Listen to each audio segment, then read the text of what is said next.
प्यारे साथियों, आज की ये जो हमारी क्लास है इसमें हम लोग अनुपात एवं समानुपात के बारे में पढ़ने वाले हैं।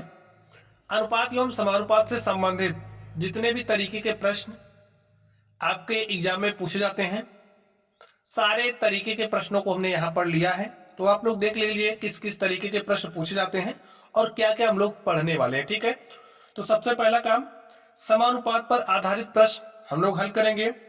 अनुपाती संख्याएं ज्ञात करना सीखेंगे, अनुपातों का मान ज्ञात करना सीखेंगे। जोड़ घटाव पर आधारित प्रश्न, संख्याओं पर आधारित प्रश्न हम लोग हल करेंगे। सम्मिलित अनुपात या खंडित अनुपात के क्वेश्चन हम लोग सॉल्व करेंगे। अनुपाती विभाजन पर आधारित प्रश्नों को हम लोग सॉल्व करेंगे। और जो सिक्के हैं स्टूडेंट्स, सिक्कों पर आधारित प्रश्नों को हम लोग सॉल्व करेंगे। और आय व्यय पर आधारित सवालों को भी हम लोग क्या करेंगे, सॉल्व करेंगे। आय व्यय पर जो हमारे आधारित प्रश्न होंगे हम लोग इनको सॉल्व करेंगे। ठीक है, तो चलिए हम लोग क्लास में चलते हैं और पढ़ाई करते हैं। तो आप लोग ध्यान से देखिए, सबसे पहला जो हमारा टाइप है समानुपात पर आधारित प्रश्नों। स्टूडेंट यहाँ पर जो आप समानुपात देख रहे हो, तो समानुपात क्या होता है आप समझिए। आपके पास दो अनुपात है, एक समझिए आपके पास अनुपात क्या है, चलिए हम आप समझ लेते हैं। सबसे पहले तो आप समझिए आपके पास अनुपात है, कोई एक अनुपात है ए अनुपात बी, कोई आपके पास दूसरा अनुपात है समझिए सी अनुपात डी। तो जब आपके दो अनुपात बराबर हो, जैसे ए अनुपात बी बराबर हो सी अनुपात डी के, तो इसको कुछ इस तरीके से लिखा जा सकता है। देखिए ए अनुपात बी समानुपात सी अनुपात डी, यही हमारा क्या कहलाता है, समानुपात कहलाता है। अब ये जो आपका समानुपात है इसमें देखिए कितने पद है, 4 पद हैं। तो ए और आपका जो डी है, ए और डी को बाह्य पद कहते हैं। देखिए बाहर है ना, तो ए और डी आपका बाह्य पद कहलाता है। बाह्य पद, जो भी स्टूडेंट जरूरी कॉन्सेप्ट है क्वेश्चन सॉल्व करते करते हम लोग सीखते चलेंगे। ठीक है, तो ए और डी आपका क्या कहलाता है, बाह्य पद। और अगर बी और सी की बात करें तो बी और सी देखिए कहाँ है, मध्य में है, तो इसे मध्य पद कहते हैं। अब आप लोग एक बात ध्यान से समझिए, इनके बीच का जो संबंध है, जो आपका बाह्य पद का गुणनफल होता है, जैसे आपने बाह्य पद का गुणनफल लिया, यानी कि ए और डी का गुणनफल लिया, तो आपका बराबर होगा बी गुणे सी के। ठीक है, ए गुणे डी आपका बराबर होगा बी गुणे सी के, ये आपको समझना है। चलिए अब यहां पर, और ये जो आप डी देख रहे हो, ए आपका प्रथम पद कहलाता है, डी आपका बाह्य पद कहलाता है, और यहां पर ये जो आप देख रहे हो इसे मध्य पद कहते हैं। ए को प्रथम पद भी कहते हैं, डी को चतुर्थानुपाती कहते हैं। ठीक है, प्रथमानुपाती चतुर्थानुपाती। चलिए अब आप लोग ध्यान से देखिए, यहां पर हमें क्या कह रहा है, क्वेश्चन पढ़िए। देखिए इसमें क्या कह रहा है, निम्नलिखित में प्रश्नवाचक चिन्ह के जगह कौन सी संख्या होगी। तो यहां पर जो प्रश्नवाचक आप देख रहे हो, इस प्रश्नवाचक के स्थान पर कौन सी संख्या आएगी हमें बताना है। तो स्टूडेंट अभी अभी हमने आपको संबंध बताया, जैसे यहाँ पर ए अनुपात बी समानुपात में है 21 अनुपात जिसके हमने आपको बताया कि जो बाह्य पदों का गुणनफल होता है, इसी कॉन्सेप्ट का इस्तेमाल होगा। बाह्य पदों का गुणनफल बराबर होगा मध्य पद के गुणनफल के। तो बाह्य पद देखिए आपका क्या है, यहाँ पर 3 है, यहाँ पर एक क्या है, क्वेश्चन मार्क लिख दो, बराबर किसके होगा, मध्य पद के। 5 गुणे में मध्य पदों के गुणनफल के, तो 5 गुणे में 21 के। समझ गए बात। देखिए ए बाहर है, ए बाहर है, तो इसका जो गुणनफल हुआ है इन दोनों के गुणनफल के बराबर होगा। तो इसको सॉल्व कर लीजिए। देखिए 3 1 के 3, 3 7 21, तो यहाँ पर जो क्वेश्चन मार्क है किसके बराबर हो जाएगा, 5 गुणे में 7, और 5 गुणे 7 करोगे क्या हो जाएगा, 35। तो ये जो आपका प्रश्नवाचक चिन्ह था, इसका मान आपको निकालना था, तो आपने क्या किया, निकाल लिया। चलिए यहाँ पर आप लोग ध्यान से देखिए, कॉन्सेप्ट वही है कि बाह्य पदों का जो गुणनफल होगा बराबर होगा मध्य पदों के गुणनफल के। तो बाह्य पद देखिए क्या है, 1.2 है, का गुणनफल किससे करोगे, बाह्य पद से। बाह्य पद क्या है, 14 है, तो लिख दिया। अब बराबर किसके होगा, मध्य पद। देखिए 3.5 है, और यहाँ पर आपका एक क्वेश्चन मार्क है, इसको लिख लीजिए। सॉल्व करिए, देखिए क्या मिलेगा। तो यहां पर आप एक काम करिए, दोनों तरफ 10 से गुणा कर लीजिए। दशमलव इससे आपका क्या हो जाएगा, समाप्त। 10 से गुणा करोगे, जैसे अगर आपके पास बराबर के दोनों तरफ आप 10 से गुणा कर सकते हो, 10 से गुणा करोगे तो यहाँ पर 12 मिलेगा, यहाँ पर 14, और यहाँ पर आपको 35 गुणे में क्वेश्चन मार्क। ठीक है, 7 दूनी 14, 7 पचे 35 और देखिए 2 1 के 2, कटेगा नहीं, ठीक है। 12 गुणे 2 किया तो 12 दूनी हो जाएगा 24 और यहां से 5 गुणे क्वेश्चन मार्क करोगे तो कुछ इस तरीके से आ गया। तो जो क्वेश्चन मार्क है इसका आपको मान निकालना है। तो question mark is equal to हो जाएगा 24 बटे में 5। सॉल्व करिए, देखिए 5 1 के 5, इसको काट दीजिए तो 5 चौके 20, 4 24, दशमलव लगाया 40 हो गया और 5 अठे 40, आपके पास देखिए क्या आ गया 4.8। यही आपका आंसर हो गया। तो ऐसे ही सॉल्व करते हैं, ठीक है। चलिए इसको आप लोग ध्यान से देखिए कैसे सॉल्व करोगे। बाह्य पदों का कॉन्सेप्ट याद रखना है, बाह्य पदों का गुणनफल बराबर होता है मध्य पदों के गुणनफल के, यानी कि एडी गुणे में बीसी। तो ए का मान देखिए क्या है 4.5 है, डी देखिए क्या है 2.6 है, is equal to BC. B का क्या मान है, क्वेश्चन मार्क है और यहां पर आपका 9 है, ठीक है। इसको आप सॉल्व करिए। देखिए आप एक काम करिए, दोनों तरफ 10 से गुणा कर दो, इससे थोड़ा सा आपको देखिए क्या मिलेगा। 10 से गुणा करो तो यहां हो जाएगा 45 गुणे में 2.6 is equal to this into में 90, ठीक है। और 45 एक के 45, 45 दूनी हो जाएगा 90। तो यहां पर आपके पास 2 times of question mark is equal to आ गया है 2.6। ध्यान से देखिए, 2 यहाँ गुणे के साथ है, यहाँ आएगा भाग के साथ हो जाएगा, तो यहीं से हम काट दे रहे हैं। 2 1 के 2, दशमलव लगा 2 3 6, तो जो आपका क्वेश्चन मार्क है उसका मान आ गया है 1.3। समझ गए स्टूडेंट्स। चलिए आगे चलते हैं हम लोग। चलिए हम लोग इसको सॉल्व करते हैं और देखते हैं इसका सॉल्यूशन क्या होगा। तो ध्यान से आप लोग देखिए, बाय पद दिस इंटू में दिस, तो क्वेश्चन मार्क गुणे में 4.5 बराबर किसके होगा 9 गुणे में 1 के। तो 9 गुणे 1 लिख दीजिए। देखिए यहां पर 4.5 है, यहां पर 9 गुणे 1, दोनों तरफ 10 से गुणा कर ही सकते हो तो कर दिया ताकि कैलकुलेशन हमारी इजी हो जाए, ठीक है। तो यहां पर हो जाएगा 90 गुणे 1 करोगे, भाई 9 को 10 से गुणा किया 90 गुणे 1 करोगे 90 आया। देखिए 45 1 के 45 और 45 दूनी क्या हो जाएगा 90। तो यहां पर जो क्वेश्चन मार्क है इसका मान आपके पास क्या आ गया 2। समझ गए, ये हमारा क्या हो गया आंसर हो गया। ऐसे ही स्टूडेंट सॉल्व करते हैं। चलिए अब हम लोग अगले प्रश्न पर चलते हैं और देखते हैं हमारा अगला क्वेश्चन क्या है। तो स्टूडेंट क्वेश्चन की जो संख्या हमने पर्याप्त ली है ताकि हर तरीके से आपको सिखाया जा सके। आपका काम है कि आराम से क्लास में बैठे रहो और सारी चीजें मैं आपको सिखा दूंगा, ठीक है। चलिए आप लोग ध्यान से देखिए, चलिए इसको सॉल्व करते हैं। बाह्य पद देखिए ए है, बाह्य पद ए है तो बाह्य पदों का गुणनफल करना होता है। तो बाह्य पदों का गुणनफल करिए, 1.5 गुणे में 4.6 बराबर किसके हो जाएगा, देखिए 2.3 लिख दीजिए। और गुणे में क्या होगा क्वेश्चन मार्क। अब ध्यान से देखिए 10 से गुणा कर सकते हो, कर दिया। तो यहां पर आपके पास क्या आ जाएगा 1.5 गुणे में 10 से गुणा करोगे 46 और यहां पर 10 से गुणा करोगे तो 23 गुणे में क्वेश्चन मार्क। देखिए 23 1 के 23, 23 दूनी हो गया 46 और आपका जो question mark is equal to क्या हो जाएगा 1.5 गुणे 3, 1.5 गुणे 2 तो 1.5 दूनी होता है 3, तो लिख दिया 3। यही हमारा आंसर हो गया। ऐसे गुणा करोगे 2 पंचे 10 के 0, हासिल 1, 2 1 के 2, हासिल 1 3, एक अंक बाद दशमलव लगा दोगे तब भी आपके पास 3 ही आएगा, ठीक है। तो चलिए हम लोग अगले क्वेश्चन पर चलते हैं और देखते हैं इसका सॉल्यूशन क्या होगा। तो स्टूडेंट इसको आप लोग ध्यान से देखिए, बाह्य पद कौन कौन से हैं, 7.1 है, 2.8 है। तो क्या लिखोगे 7.1 गुणे में 2.8 आपका बराबर हो जाएगा क्वेश्चन मार्क इंटू में 14.2 की, ठीक है। अब आप क्या काम करोगे 10 से गुणा कर सकते हो, दोनों तरफ हमने कर दिया। तो 71 गुणे में 2.8, ठीक है। तो यहां पर क्वेश्चन मार्क गुणे में 14.2। देखिए हमें पता है कि 71 दूनी क्या होता है, 10 से गुणा किया स्टूडेंट, ये आपका क्या हो जाएगा 142, 70 70 140 1 41 1 42, 71 दूनी 142, इसको काट दिया तो यहाँ पर 2 आ गया। और यहाँ पर आपके पास 1 गुणे 2.8, 1 गुणे 2.8 करोगे तो आपको 2.8 मिलेगा और 2 गुणे में क्या हो गया क्वेश्चन मार्क।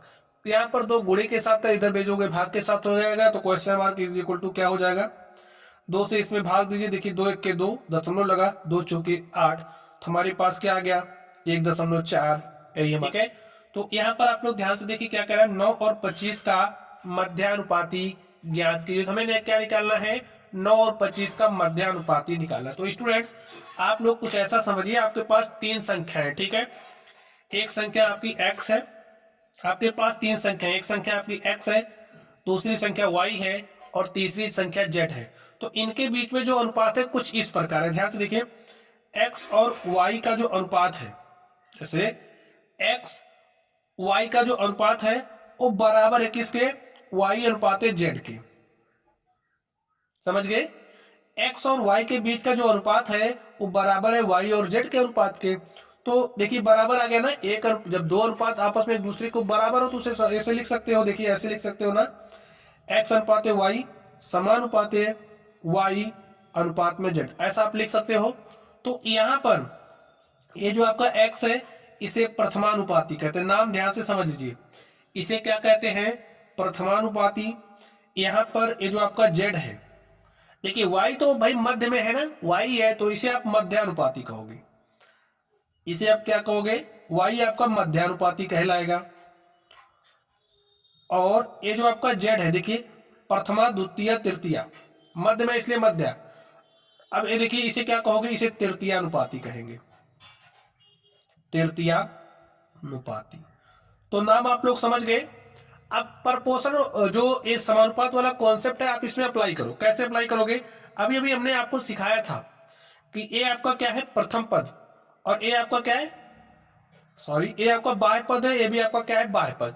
तो बाह्य पदों का जो गुणनफल है, यानी कि x और z का जो गुणनफल है वो बराबर होगा मध्य पद के गुणनफल के। तो मध्य पद में देखिए क्या है y, तो y गुणे y करोगे, y स्क्वायर, यहां से जो आपका y है क्या हो जाएगा अंडर रूट एक्स जेड।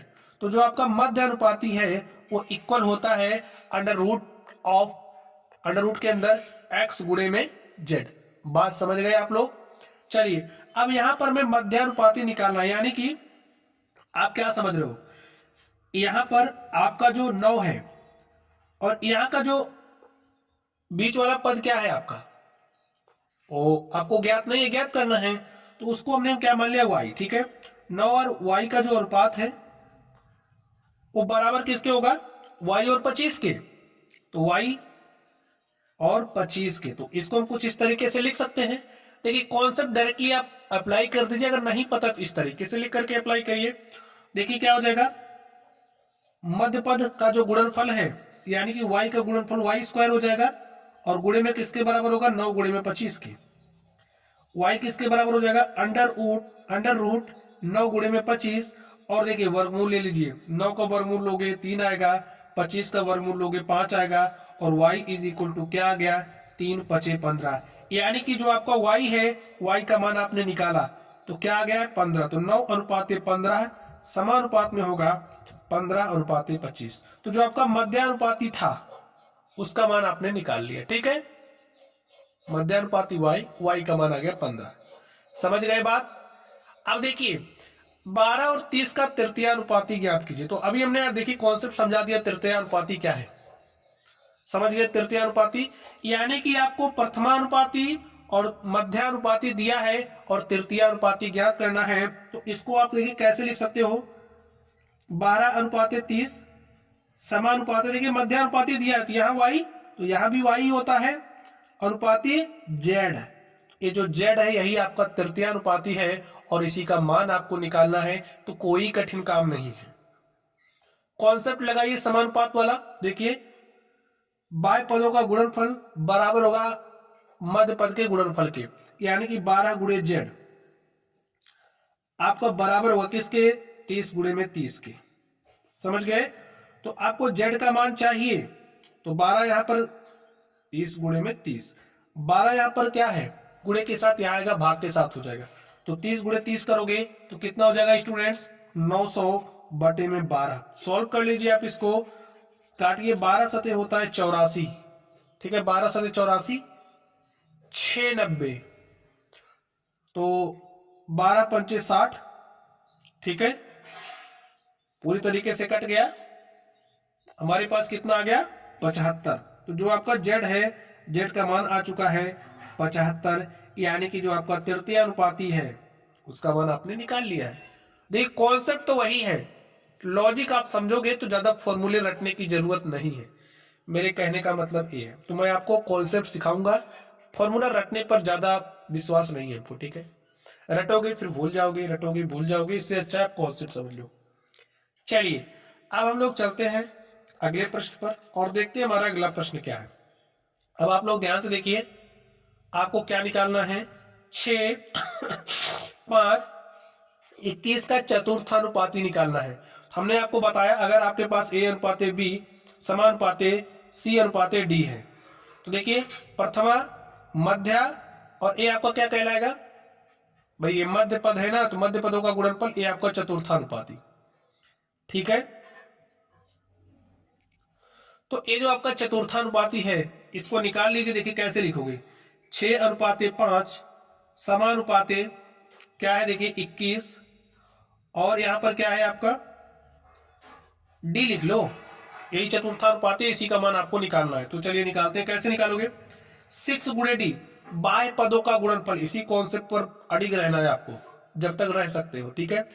तो 6 गुणे में डी, 6d बराबर 5 गुणे में 21, तो 21 पंचे होता है 105, d इज इक्वल टू क्या हो जाएगा 105, यहाँ पर 6 मल्टीप्लाई के साथ है तो यहाँ आएगा डिवाइड के साथ, काट दीजिए। देखिए 6 के 6, 4 10, ठीक है, ये हो गया 45, 6 सते 42, 3 45, ठीक है, दशमलव लगाया 30 हो गया, 6 पंचे 30। तो जो आपका चतुर्थानुपाती डी है उसका मान आपके पास आ चुका है, और क्या है 17.5। क्या कोई कठिन काम था, नहीं था।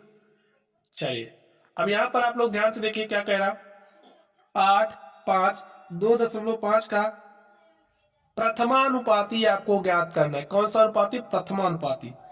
तो ये प्रथम में है ना, तो इसे को ही प्रथमानुपाती कहेंगे, और इसका मान आप निकाल सकते हो। ध्यान से देखिए कैसे निकलेगा, नहीं समझ में आया तो सबसे पहले इसको लिखो।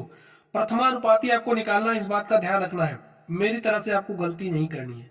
यानी कि जो आपका ए है वो मिसिंग है, तो ए अनुपाते 8 समानुपाते 5 अनुपाते 2.5, कुछ इस तरीके से लिखोगे। और बाह्य पदों का जो गुणनफल है वो बराबर होगा मध्य पदों के गुणनफल के। गुणनफल करिए, ए गुणे 2.5 करोगे और 8 गुणे 5 कितना होता है 40। चलिए लिख दिया, ए का मान निकालना है तो 40 यहाँ पर भाग के साथ हो जाएगा 2.5। अब दशमलव का भाग नहीं समझ पा रहे कैसे करोगे, तो क्या काम करिए, ऊपर नीचे 10 से गुणा करिए, तो 40 दाम 400, यहाँ पर हो गया 25। सॉल्व करिए, देखिए 25 एक के 25, 15 40 हो गया 150, और 25 छक्का कितना होता है स्टूडेंट 150। तो जो हमारा ए है, जो हमारा प्रथमानुपाती है, उसका मान 16 हमारे पास आ गया। समझ गए आप लोग। चलिए अब हम लोग चलते हैं अपने अगले टाइप पर और देखते हैं हमारा अगला टाइप क्या है। तो स्टूडेंट्स अगला टाइप आप लोग ध्यान से देखिए, टाइप 3 अनुपातों का मान ज्ञात करना। तो हम आपको सिखाएंगे आप लोग अनुपातों का मान कैसे ज्ञात करोगे। ध्यान से देखोगे तो सब कुछ आप सीख जाओगे, ठीक है। चलिए तो यहां पर आप ध्यान से देखिए, आपको क्या दिया है, यदि x अनुपाते y इज इक्वल टू 4 अनुपाते 5, तो स्टूडेंट्स आगे देखिए क्या दिया, 5x minus 3y अनुपाते 6x plus 3y का मान आपको ज्ञात करना। तो आराम से निकाल सकते हो। यहां पर देखिए x अनुपाते y 4 अनुपाते 5 दिया, तुलना करिए x बराबर आपको क्या मिलेगा 4, तो डायरेक्टली हम सॉल्व कर दें। लिखिए x बराबर यहां से आपको क्या मिलेगा 4, और y बराबर क्या मिला 5। जो आपका x और y का मान है यहां पर आप रख दो, बस हो गया हल। चलिए यही रख देते हैं, यहाँ पर 5, x का मान देखिए 4 है, तो 5 गुणे 4 माइनस 3 गुणे में y का मान आपके पास 5 है।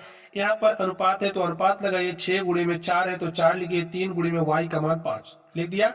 सॉल्व कर लीजिए, 5 चौके 20 माइनस 3 पचे 15, अनुपात लगाइए, 6 चौके होता है 24 और 3 पचे होता है 15, 20 में से 15 घटाओगे तो कितना आया 5 अनुपाते, और 24 में 15 जोड़ोगे तो 24 15 कितना होता है स्टूडेंट्स 39, 24 5 29 10 39। तो हमारे पास क्या आ गया 5 अनुपाते 39, यही हमारा सोल्यूशन हो गया। ऐसे ही हल करते हैं, ठीक है। चलिए इसको अब आप लोग देखते ही कर ले जाओगे। यहाँ पर आप ध्यान से देखिए, तुलना करिए। देखिए आपको क्या मिलेगा, a बराबर 6 मिला और b बराबर आपको 5 मिला। तो मान निकालना है ना, तो यही रख दीजिए 5। a का मान क्या रखना है 6, तो जहां a है वहां 6 रखिए प्लस 3, जहां b है वहां 5 रखिए, तो रख दिया। अनुपाते 5a, a के स्थान पर क्या रखना है आपको 6, तो 5 गुणे में 6 माइनस 3 गुणे में b के स्थान पर 5 रख दिया। हल करिए, 5 छके 30 और 3 पचे कितना होता है 15। ठीक स्टूडेंट, यहां पर देखिए 5 छके 30 माइनस 3 पचे 15, 30 15 कितना होता है 30 10 40 5 45, और 30 में से 15 घटाओगे तो 15 आ गया। देखिए अगर आप, अब एक बात यहां से आप समझ लीजिए, अगर आपके पास कोई अनुपात है उसको समान संख्या से आप भाग दे सकते हो, ठीक है, समझ गए बात, और गुणा भी कर सकते हो समान संख्या से। तो हमने समान संख्या के रूप में 15 को चुना और 15 से भाग दे दिया, 15 तिया 45, 15 एक के 15, तो जो हमारा अनुपात है वो क्या आ गया 3:1। और स्टूडेंट्स यही हमारा क्या हो गया आंसर हो गया। तो समझ गए बात आप लोग। चलिए अब हम लोग चलते हैं अगले प्रश्न की तरफ और देखते हैं हमारा अगला प्रश्न क्या है। सारे कॉन्सेप्ट स्टूडेंट क्वेश्चन के माध्यम से आप लोग सीख जाओगे, तो कोई चिंता करने की बात नहीं है, जहां मैं जैसे बोलूं वैसे आप समझ लो। यहां पर आप ध्यान से देखिए, P upon Q is equal to 2/3। जैसे अगर आपको P अपॉन Q दिया है तो इसका मतलब क्या है भाई, P अनुपाते Q ही है, और अगर आपको P अनुपाते Q लिखा है तो इसे P अपॉन Q आप लिख सकते हो। बात समझ गए। तो यहां पर तुलना कर लीजिए, तो आपको P का मान मिलेगा 2 और Q का मान क्या मिलेगा 3। P बराबर 2, Q बराबर 3। समझ गए बात। चलिए अब आपको 4P माइनस 2Q अपॉन में 3P प्लस 2Q का मान ज्ञात करना है, तो आराम से निकालिए। देखिए कैसे निकलेगा, जहां P है वहां 2 रखो, तो 4 गुणे में 2 माइनस 2, Q के स्थान पर 3 रखना है, रख दीजिए। 3 इंटू में P के स्थान पर 2 रखना है, तो रख दीजिए माइनस, देखिए यहां पर क्या है प्लस है तो प्लस लिखोगे, 2 गुणे में Q का मान 3 है तो 3 रख दिया। इसको आप हल कर लीजिए। देखिए आपको क्या मिलेगा, 4 दूनी 8, 2 तिया 6, 3 दूनी 6, और यहां पर देखिए 2 गुणे में 3 है तो 2 तिया 6, 8 में से 6 घटाओगे तो 2 आएगा, 6 में 6 जोड़ दोगे 12 हो जाएगा, 2 1 के 2, 2 6 12, तो देखिए आपके पास क्या आ गया 1/6, और यही क्या होगा आंसर। तो ऐसे ही सॉल्व करना है, आपको कॉन्सेप्ट सीखना है, सॉल्व करना तो आपको आता ही होगा, ठीक है। चलिए आगे ध्यान से देखिए, यहां पर आपको क्या दिया है, x/3 is equal to y/4। अब कैसे करोगे, कोई दिक्कत नहीं है। देखिए कैसे करोगे, सबसे पहले हम लोग x/y निकालते हैं, या फिर ऐसा कह सकते हो x और y का अनुपात निकाल लेते हैं। तो देखिए x/3 इज इक्वल टू क्या दिया y/4, ठीक है। ये यहां पर y अंश में ना इधर भेजोगे तो हर में हो जाएगा, तो आपको मिलेगा x बटे में y, यहां पर हर में है वहां भेजोगे कहां जाएगा अंश में, तो x/y इज इक्वल टू 3/4 आपको मिल गया। तो तुलना करोगे तो x बराबर 3 मिलेगा, x बराबर आपको 3 मिलेगा, और y बराबर क्या मिलेगा 4, ठीक। अब जहां x है वहां 3 रखोगे, जहां y है वहां 4 रखोगे, तो यही रख देते हैं, x के स्थान पर 3 और y के स्थान पर 4, x के स्थान पर 3 और y के स्थान पर 4। सॉल्व करिए, 2 तिया 6 में 4 जोड़ोगे 10 हो गया, 3 त्रिका 9 और 4 दूनी 8, 9 में से 8 घटाओगे तो 1 आ गया। तो देखिए आंसर आ गया है ना 10:1। समझ गए। चलिए अब हम लोग चलते हैं स्टूडेंट्स अपने अगले टाइप पर और देखते हैं हमारा अगला टाइप क्या है। तो क्वेश्चन नंबर टाइप नंबर 4, जोड़ घटाव पर आधारित प्रश्न, ठीक है। चलिए इसको भी हम लोग सॉल्व करते हैं। यहां पर अब आप लोग ध्यान से देखिए क्या कह रहा है, जैसा कहेगा वैसा करेंगे। कॉन्सेप्ट लगभग आप सब सीख चुके हो। क्या कह रहा, 17:19 के प्रत्येक पद में से क्या घटाया जाए, क्या घटाया जाए, यानी कि जो हमारा 17 है, समझिए हमने इसमें से x घटा दिया, आप मान लीजिए माना x घटा रहे, ठीक है, तो घटा रहे घटा दीजिए, और देखिए 17 माइनस x है, अनुपात लगाइए, और y है ना, तो इसमें से आपने घटा दिया 19 माइनस एक्स, एक्स ही घटाना है, सब दोनों में से समान संख्या घटा रहे हो। तो जो घटाने के बाद अनुपात है क्या हो जा रहा है, 5:7, यानी कि इसका जो अनुपात है इसके अनुपात के बराबर हो जा रहा है। कुछ इस तरीके से हो रहा है। अब आप लोग बात समझ जाइए, दो अनुपात क्या हो रहा है, देखिए ये जो अनुपात है इसके बराबर हो रहा है, यानी कि समानुपात का कॉन्सेप्ट आ गया। इसको आप कुछ इस तरीके से लिख सकते हो, ध्यान से देखिए कुछ इस तरीके से 5:7, बाह्य पदों का गुणनफल बराबर होगा मध्य पदों के गुणनफल के, यानी कि 17 माइनस एक्स गुणे में आपका 7 बराबर होगा 19 माइनस एक्स गुणे में 5 के। इसको आप सॉल्व करके एक्स का मान निकालिए। तो 17 सत्ते होता है 119 माइनस 7x, 19 पचे होता है 95 माइनस 5x। ध्यान से देखिए, चर राशियों को एक तरफ, अचर राशियों को एक तरफ कर लीजिए। माइनस 7x को इधर भेजेंगे, हो जाएगा प्लस 7x माइनस 5x। 95 को इधर लाएंगे तो 119 माइनस 95। सॉल्व कर लीजिए, 7x में से 5x घटाओगे तो 2x आया, 9 में से 5 घटाओगे तो 4 आया, ठीक। 11 में से 9 घटाओगे तो 2 आया। तो 2x बराबर आपके पास आ चुका है कितना, 24। 2x बराबर आ गया है 24, और x बराबर देखिए क्या हो जाएगा 24/2, क्योंकि ये दो गुणे के साथ है, आएगा भाग के साथ। तो 2 1 के 2, 2 दूनी 4। तो आपके पास कितना आ गया, x का मान 12 आ गया है।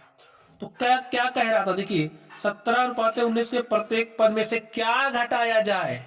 हमने कहा था ना कि x घटाया जाए, और हमने घटा दिया, और x का मतलब 12, यानी कि 12 घटा दोगे तो जो अनुपात है 5:7 हो जाएगा। तो वो जो संख्या है घटाने वाली हमारे पास क्या आ गई है, 12। समझ गए बात, ऐसे ही हल करना है स्टूडेंट्स, कोई कठिन काम तो है नहीं। चलिए आगे चलते हम लोग और देखते हैं हमारा नेक्स्ट क्वेश्चन का सोल्यूशन क्या होगा। तो क्वेश्चन पढ़िए स्टूडेंट, देखिए इसमें क्या कह रहा, 3:5 के प्रत्येक पद में x जोड़ने पर अनुपात 2:3 होता है, तो आपको x का मान क्या करना है, बताना है। तो चलिए बता देते हैं। कह रहा 3:5 के प्रत्येक पद में x जोड़ा जा रहा है, x जोड़ा जा रहा है ना, प्रत्येक पद में जोड़ दीजिए।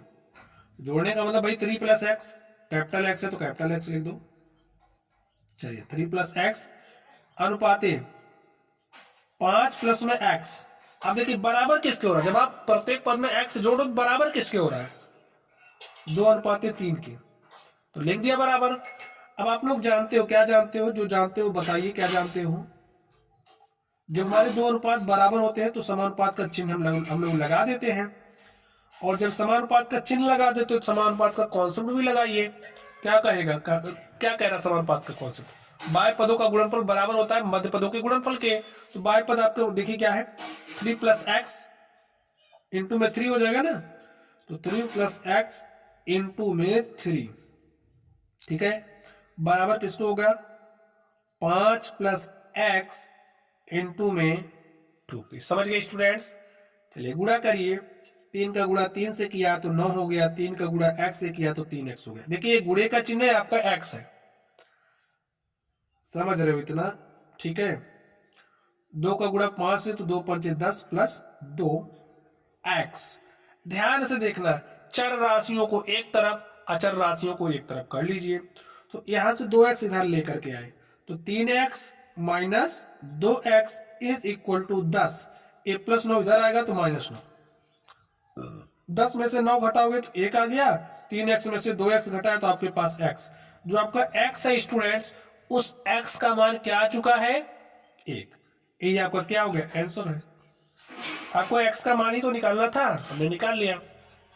चलिए अब हम लोग अगले प्रश्न पर चलते हैं और देखते हैं हमारा अगला प्रश्न क्या है। तो क्वेश्चन स्टूडेंट्स आप लोग ध्यान से देखिए, और हो सके तो हल करने का प्रयास भी कीजिए। वीडियो को बंद करिए, हल करिए, फिर ऑन करिए, ठीक है। चलिए कह रहा है इसमें दो संख्याओं में 7:9 का अनुपात है, प्रत्येक संख्या में 5 जोड़ दें तो उनमें 4:5 का अनुपात हो जाता है। बड़ी संख्या ज्ञात कीजिए। 7:9 का अनुपात है, प्रत्येक संख्या में 5 जोड़ रहे हैं, तो 5 जोड़िए, सॉल्यूशन लिख दीजिए, 5 जोड़िए, ठीक है। प्रत्येक संख्या में 5 जोड़ना है, तो 7 + 5 अनुपात है 9 + 5, यही कह रहा ना। प्रत्येक संख्या में 5 जोड़ दे तो उनमें 4:5 का अनुपात हो जाता है। तो स्टूडेंट्स हमारे पास दो संख्या है, ठीक है। दो संख्याओं में जो अनुपात है वो 7 और 9 का है, और जब उन संख्या में 5 जोड़ा जा रहा है तो अनुपात 4 और 5 का हो रहा है। तो इसका मतलब हमें संख्याओं को मानना पड़ेगा। तो इसी के अकॉर्डिंग हम संख्याओं को मान लेते हैं। तो मानेंगे क्या? तुम्हारी पहली संख्या है वो 7 गुणे में x, दूसरी संख्या 9 गुणे में x, यानी कि पहली संख्या 7x, दूसरी संख्या क्या हो जाएगी 9x। अब जो 7x होगा उसमें 5 जोड़ेंगे, जो 9x होगा उसमें 5 जोड़ेंगे। तो यहां पर देखिए 7x में हम 5 जोड़ेंगे, हमारा 9x है उसमें भी हम 5 जोड़ देंगे। हमने जोड़ दिया। जब जोड़ने के बाद तो उनका जो अनुपात है वो किसके बराबर हो जा रहा है? 4 और 5 के। तो लिख दीजिए बराबर हो गया 4:5 के। इसको अब आप सॉल्व कर लीजिए। लिखिए 7x + 5 अनुपाते 9x + 5, इस बराबर को क्या लिख सकते हो? समानुपात 4:5। कॉन्सेप्ट अप्लाई कर दीजिए, पाए पदों का गुणनफल, यानी कि 7x + 5 का जो मल्टीप्लीकेशन है वो 5 से होगा, बराबर किसके हो गया? होगा 9x + 5 इंटू में 4 के। इसको आप हल करके x का मान निकालिए। देखिए 5 सतह होता है 35 और x हो जाएगा 5 पचे 25 इज इक्वल टू 9 चौके हो जाएगा 36, x + 5 चौके 20। चर राशियों को एक तरफ, अचर राशियों को एक तरफ। तो 35x इधर लाइए, 36x में से 35x घटेगा तो आपके पास x आ जाएगा। यहाँ पर 25 है, 20 इधर लाओगे -20 हो जाएगा, और 25 में से आप 20 घटा दोगे तो आपके पास 5 आ जाएगा। देखिए जो आपका x है, x का मान आपके पास कितना आ चुका है? 5। तो ये जो आपकी, ये तो आपकी पहली संख्या थी। देखिए पहली संख्या में आपने 5 जोड़ा था, तो पहली संख्या हमने क्या माना था? 7x। दूसरी संख्या हमने क्या माना था? 9x। यहाँ पर ये जो x है ना, इस x के स्थान पर आप 5 रखो, तो 7 गुणे में 5 हो जाएगा, 7 गुणे 5 यानी कि 35, और यहाँ पर x के स्थान पर 5 रखोगे तो 9 गुणे 5, और 9 गुणे 5 हो जाएगा 45। अब आपसे क्या कह रहा था? देखिए बड़ी संख्या ज्ञात कीजिए। तो ये आपकी पहली संख्या थी, ये आपकी दूसरी संख्या थी, ये 35 है, 45 से बताइए बड़ी संख्या कौन सी है? यही है ना। तो लिख दीजिए बड़ी संख्या आपकी क्या है? 45 है। ऐसे निकालते स्टूडेंट, ठीक है। चलिए अब हम लोग चलते हैं अगले क्वेश्चन पर और देखते हैं इसका सोल्यूशन क्या होगा। दो राशियों में 2:3 का अनुपात है।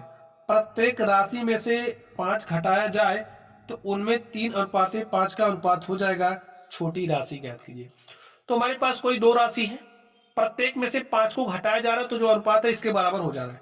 तो हम मान लेते हैं जो हमारी पहली राशि है वो क्या हो जाएगी? 2 है ना यहाँ पे, तो 2x मान लो, और दूसरे वाली को कितना मान लो? 3x। हमने यहीं पर मान लिया, ठीक है। पहली हमारी 2x हो गई, दूसरी हमारी 3x हो गई, और दोनों में से 5 घटाना है। तो चलिए घटाते हैं। इसमें से 5 घटाया, ठीक है, फिर इसमें से भी 5 घटाना है। तो देखिए 5 घटाने के बाद जो अनुपात है, जैसे इसमें से 5 घटा दिया ये आया, तो इसका जो अनुपात है वो इसके बराबर हो रहा है। तो कर दीजिए बराबर और कर लीजिए सॉल्व। ध्यान से देखिए 2x - 5 अनुपाते 3x। यहां पर स्टूडेंट माइनस है, जल्दबाजी में थोड़ा सा क्या होता है ना, गड़बड़ हो जाता है। चलिए 3x - 5 यहां पर बराबर है ना, दो अनुपात बराबर हो रहे, समानुपात का चिन्ह लग जाएगा, लगा दीजिए। अब आप सॉल्व करिए। देखिए बाएं पदों का गुणनफल बराबर होगा मध्य पदों के गुणनफल के। तो बाएं पद देखिए कौन कौन से हैं? 2x - 5 का जो गुणा करोगे आप 5 से करोगे, बराबर लिखोगे 3x - 5 का गुणा 3 से करोगे, तो कर दीजिए। अब बस इसको हल करना, हल कर लीजिए। 5 का गुणा 2x से, तो 5 दूनी हो जाएगा 10x - 5 पचे 25 इज इक्वल टू 3 त्रिका 9 और 3 पचे 15। देखिए चर राशियों को एक तरफ, अचर राशियों को एक तरफ। 10x है, 9x इधर लाओगे तो 10x - 9x, और 10x में से 9x घटा दोगे तो x आ गया। ये प्लस -25 इधर लाओगे +25, और 25 - 15, 25 में से 15 घटाओगे तो 10 आ गया। देख लीजिए x बराबर आपके पास क्या आ गया? 10। अब आपसे कह रहा है छोटी संख्या ज्ञात, छोटी राशि आपको ज्ञात करनी है। ये 2x है, 3x है, तो x का मान आप रखोगे, ठीक है, रख दीजिए। x का मान 10 रखना है, 2 गुणे 10 हो जाएगा 20, 3 गुणे 10 हो गया 30। बताइए कौन सी छोटी है? 20 छोटा है ना, तो बस छोटी राशि आपको ज्ञात करनी थी और आपने ज्ञात कर लिया, तो आपके पास क्या आ गया? 20। यही आपका आंसर हो गया। ठीक स्टूडेंट्स, चलिए अब हम लोग नेक्स्ट चलते हैं और देखते हैं हमारा अगला टाइप क्या है। तो अगला टाइप स्टूडेंट्स हमारा है संख्याओं पर आधारित प्रश्न।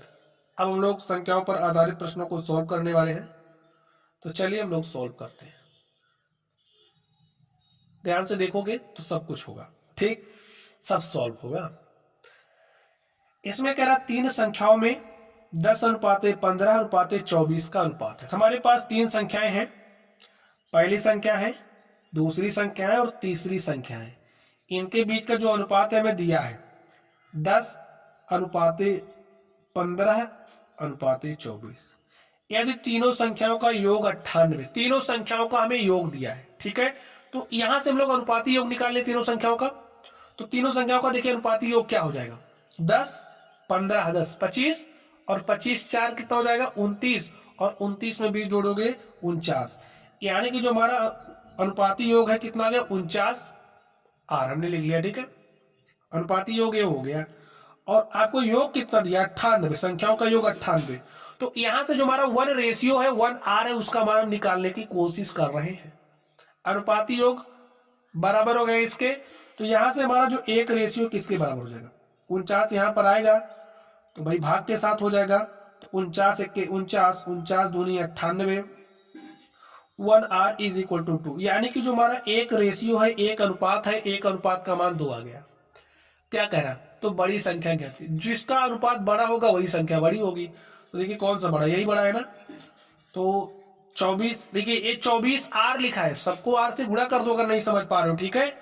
आर का मतलब अनुपात हमने समझने के लिए लिखा, नहीं तो आप लिखते 1 बराबर 2 होता तो 24 आपके 48 के बराबर, तो वहां पर आपको समझने में थोड़ी सी कंफ्यूजन हो सकती थी। तो अगर नहीं समझ में आ रहा तो दोनों यहाँ पर आर से आप गुणा कर ही सकते हो, 10 आर, 15 आर, 24 आर, और हो जाएगा 49 r, 49 r is equal to 98, 1 r is equal to 2 हो जाएगा। तो यहां से आपका समझिए 24 आर लिखा है, ठीक है। तो 24 गुणे 2 करोगे तो 24 दूनी हो जाएगा 48, तो आपकी जो बड़ी संख्या हो क्या हो जाएगी? 48। यहां पर रखोगे तो 15 दूनी हो जाएगा 30। देखिए ये संख्या, ये जो संख्या देख रहे हो इसका मान 30 आएगा, क्योंकि 15 गुणे 2 करोगे 30 हो जाएगा, और यहां पर 2 रखोगे तो 10 गुणे 2, 10 अनुपात है ना, 10 रेशियो है, 1 रेशियो का मान 2 है, 10 रेशियो का मान 20 हो जाएगा। इसी तरीके से 15 रेशियो, 15 अनुपात का मान 30 और 24 का मान 48, तो बड़ी संख्या क्या आ गई? 48, और यही आपका क्या हो गया? आंसर हो गया। ठीक स्टूडेंट्स, समझ गए? चलिए अब हम लोग अगले प्रश्न पर चलते हैं। अनुपात के सवालों को ऐसे सॉल्व करेंगे, ज्यादा मानने के पीछे हम लोग नहीं चलेंगे, प्रश्नों को जल्दी से सॉल्व करेंगे। कई सारे क्वेश्चन सॉल्व करोगे तो जैसे मैं सॉल्व कर रहा हूं वैसे आप भी सीख जाओगे, ठीक। चलिए आगे ध्यान से देखिए। एक विद्यालय में 400 विद्यार्थी थे, जैसे कोई विद्यालय उसमें कुल 400 विद्यार्थी हैं, जिनमें लड़के तथा लड़कियां 5:3 के अनुपात में थे। तो जो बॉयज हैं और जो गर्ल्स हैं, ये क्या है? कोई स्कूल है, स्कूल में बॉयज गर्ल्स, बॉयज और गर्ल्स का जो रेशियो है हमें 5:3 दिया है, ठीक है। एक विद्यालय में 400 विद्यार्थी थे, जिनमें लड़के तथा लड़कियां 5:3, यानी कि 400 में से, यहीं से आप सॉल्यूशन निकालना शुरू करिए। 400 में से अगर देखिए 5 अनुपात में लड़के हैं तो 3 अनुपात में लड़कियां हैं, तो यानी कि अनुपाती योग क्या हो जाएगा? 5 में 3 जोड़ा, 5 आर प्लस 3 आर बराबर 8 आर, और 8 आर देखिए किसके बराबर हो रहा है? 400 के। 1 आर आपका किसके बराबर हो जाएगा? 8 पंचे 40, 8 शून्य, 1 आर का मान आपके पास 50 आ गया। तो लड़कों की संख्या क्या हो जाएगी? देखिए लड़कों की संख्या, ये बी का मतलब बॉयज, लड़के, तो लड़कों की संख्या हम निकालना चाह रहे तो क्या हो जाएगा? ये 5 आर है, ठीक है। स्कूल में 5 आर लड़के हैं, 1 आर का मान 50 है, तो 5 आर का मान 50 गुणे में 5, और 50 पंचे होता है 250। अब हम लड़कियों की संख्या चाह रहे हैं, तो लड़कियों की संख्या कैसे निकलेगी? ये 3 आर है, 800 में से 3 आर लड़कियां हैं, 1 आर का मान 50 है, तो 3 आर का मान 3 गुणे में 50, अर्थात 150। तो लड़कियों की संख्या हमारे पास 150 आ गई, लड़कों की संख्या 250 आ गई। अब देखिए आगे क्या कह रहा है, 50 लड़कियां और बढ़ गई। भाई पहले तो 150 थी, ठीक है, और 50 और बढ़ गई, यानी कि लड़कियों की नई संख्या 150 प्लस 200 यानी कि 200 हो गई। 150 प्लस 50 यानी कि 200 हो गई। अब लड़के तथा लड़कियों का अनुपात क्या हो जाएगा, देखिए लड़कियों की संख्या में चेंज हुआ लेकिन लड़के तो वही है, तो अनुपात, नया अनुपात निकाल लीजिए। लड़के तथा लड़कियों में, लड़के तथा लड़कियों का जो अनुपात है वो क्या हो जाएगा, ध्यान से देखिए, लड़कों की संख्या 250 है और लड़कियों की संख्या 200 है, ठीक है। तो सॉल्व कर लीजिए। हमने कहा ना कि आप लोग अगर कोई आपके पास अनुपात है तो समान संख्या से भाग दे सकते हो। देखिए हमने 50 से भाग दिया तो 50 पंचे 250, 50 चौके 200। तो जो बॉयज और गर्ल्स का अनुपात है लड़कियों की संख्या बढ़ने के बाद वो कितना हो गया, 5:4। तो आप लोग निकालना सीख गए होंगे, क्योंकि मैंने जितना आसान हो सकता था उतना आसान करके आपको सिखा दिया। चलिए आगे चलते हम लोग और देखते हैं हमारा अगला क्वेश्चन क्या है। तो क्वेश्चन को आप लोग ध्यान से देखिए, इसमें क्या कह रहा, दो संख्याओं में 3:2 का अनुपात है। आपके पास कोई दो संख्या है, ठीक है, एक संख्या को हमने n1 ले लिया, n2 ले लिया। n1 और n2 का जो अनुपात है वो कितना है, 3:2 है, जबकि उनका योग 50 है। ध्यान से समझ लो आप, दोनों संख्याओं का योग 150 है। तो यहां पर हमने मान लिया हमारी पहली संख्या 3r है, दूसरी संख्या 2r है। 3r प्लस 2r कितना हो जाएगा, 5r, यानी कि अनुपाती योग 5r। दोनों संख्याओं का योग हमने निकाला है यहाँ पर, और ये जो 5r है ये बराबर किसके होगा, 150 के। बराबर क्यों हो रहा है ये बात आप समझ रहे हो कि नहीं समझ रहे हो, पहली संख्या दूसरी संख्या का योग 150 दिया है, तो यहां इस रेशियो से हमने दोनों संख्याओं का योग निकाला। तो 3r प्लस 2r 5r हो गया, 5r 150। देखिए हमने कहा कि अगर आपके पास कोई अनुपात है उसको आप समान संख्या से गुणा कर सकते हो, तो हमने r से गुणा कर दिया। तो अनुपाती योग 5r बराबर 150। तो 1r बराबर 5 से भाग दीजिए, 5 3 15, 5 0 0, एक रेशियो का मान 30 आ गया। अब देखिए कहे क्या रहा, छोटी संख्या ज्ञात कीजिए। तो बताइए छोटी संख्या कौन सी होगी, 1r का मान 30 है तो 3r, 3 गुणे में 30, और 3 गुणे 30 कितना हो जाएगा, 90। 1r का मान 30 है तो 2r का मान कितना हो जाएगा, 2 गुणे में 30 और 2 गुणे 30 यानी कि 60। अब देखिए आपकी संख्याएं निकल चुकी हैं, पहली संख्या आपकी 90 है, दूसरी संख्या 60 है। अब पूछ क्या रहा है, छोटी संख्या ज्ञात कीजिए। तो 90 छोटी है कि 60, हमको तो 60 दिख रहा है, यही 60 आपका क्या हो गया, आंसर। ठीक स्टूडेंट्स, चलिए अब हम लोग अगले प्रश्न पर चलते हैं और देखते हैं हमारा अगला प्रश्न क्या है। तो स्टूडेंट्स इसको ध्यान से पढ़िए, क्या कह रहा है, 3 कक्षाओं में 4:5:3 के अनुपात में छात्र थे। 3 कक्षा है, ठीक है, जिनमें 4:5:3 के अनुपात में छात्र थे।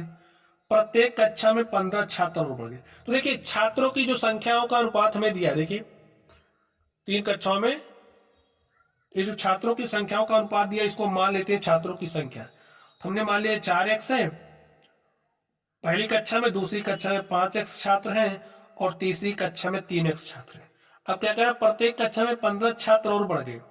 15 को आप बढ़ा दो, तो बढ़ाओगे क्या हो जाएगा, 4x प्लस 15, ठीक है। दूसरी कक्षा में 15 छात्र बढ़ा दो, 5x प्लस 15, और तीसरी कक्षा में आप 15 छात्र बढ़ा दो। बढ़ाने के लिए कह रहा है इसीलिए तो बढ़ा रहे हैं ना, देख लीजिए। अब इनका जो अनुपात है, इनका जो अनुपात है वो किसके बराबर हो जा रहा है, 5:6:4 के। अब स्टूडेंट्स आप इसको सॉल्व कर लीजिए, ध्यान से देखिए, ये जो अनुपात है इसके बराबर होगा, तो लिखिए 4x प्लस 15 का जो अनुपात है वो बराबर होगा 5x प्लस 15 के। और इस तरीके से लिख सकते हो ना, तो लिख दिया हमने। अब आप लोग ध्यान से देखिए, दो अनुपात बराबर हो रहे हैं भाई, इस और इसका जो अनुपात है बराबर है इसके और इसके अनुपात के। तो यहां पर समानुपात का कॉन्सेप्ट आप अप्लाई करिए, बाह्य पदों का गुणनफल। चलिए लिख दीजिए 4x प्लस 15 अनुपाते 5x प्लस में 15 और समानुपाते 5:6। देखिए बाह्य पदों का गुणनफल बराबर होगा मध्य पदों के गुणनफल के। तो बाह्य पद कौन कौन से? 4x + 15 है और यहाँ पर गुणे में 6 बराबर होगा 5x + 15 गुणे में 5 के। और इसको आप सॉल्व करिए। 6 × 4 करोगे तो 6 चौके होता है 24। 24x + 15 छक्का 90। 5 बचे हो जाएगा 25x और प्लस 15 बचे 75।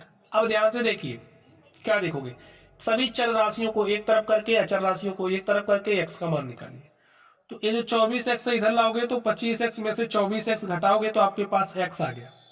90 है ना, 75 इधर लाओगे तो 90 में से 75 घटाओगे तो कितना मिलेगा आपको? 75 5 80 10 90, आपके पास 15 आ जाएगा। तो x का मान आपके पास आ गया है 15।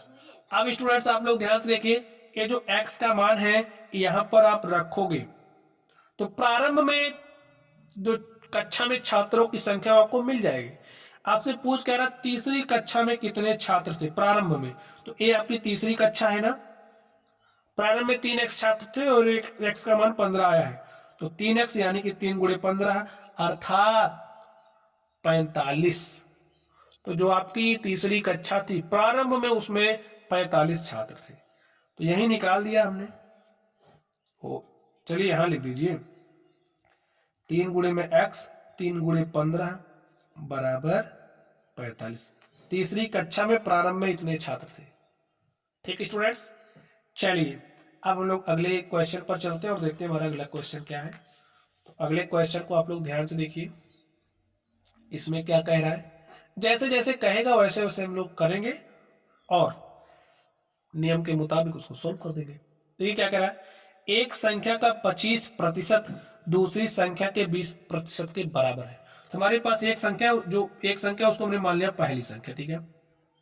जो पहली संख्या का 25% है, 25%, एक संख्या का 25% यानी कि पहली संख्या का 25%, तो 25/100 बराबर किसके है? दूसरी संख्या के 20% के। तो यहां पर आपकी क्या होगी? दूसरी संख्या का मतलब गुणा 20%। जैसे आप समझिए अगर आपके पास इस तरीके से 20% लिखा है ना, तो इसको आप इस तरीके से लिख सकते हो 20/100। समझ गए? a प्रतिशत लिखा है तो इसे आप a/100 लिख सकते हो। तो उसी के मुताबिक हमने यहाँ पर किया। समझ गए? चलिए सॉल्व कर लीजिए। देखिए क्या कह रहा है, दोनों संख्याओं में अनुपात ज्ञात कीजिए। सॉल्व कर लीजिए। देखिए 25 × 25, 25 × 100, 20 × 20, 20 × 5 100। तो पहली संख्या, और यहाँ पर आप ध्यान से देखिए गुणे में दूसरी संख्या ना, तो यहाँ पर गुणे के साथ यहाँ आएगा, भाग के साथ हो जाएगा। तो पहली संख्या बटे में आपको क्या मिलेगा? दूसरी संख्या। लिखिए दूसरी संख्या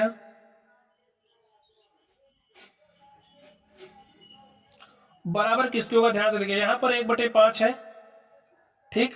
ये जो आपका 4 है यहाँ भाग के साथ है, बटे में ना, तो यहाँ जाएगा गुणे के साथ हो जाएगा। यानी कि 4 जब यहाँ भेजोगे तो आपको, तो 4 × 1, 4 × 1 का मतलब 4, आपको कुछ इस तरीके से लिखेगा।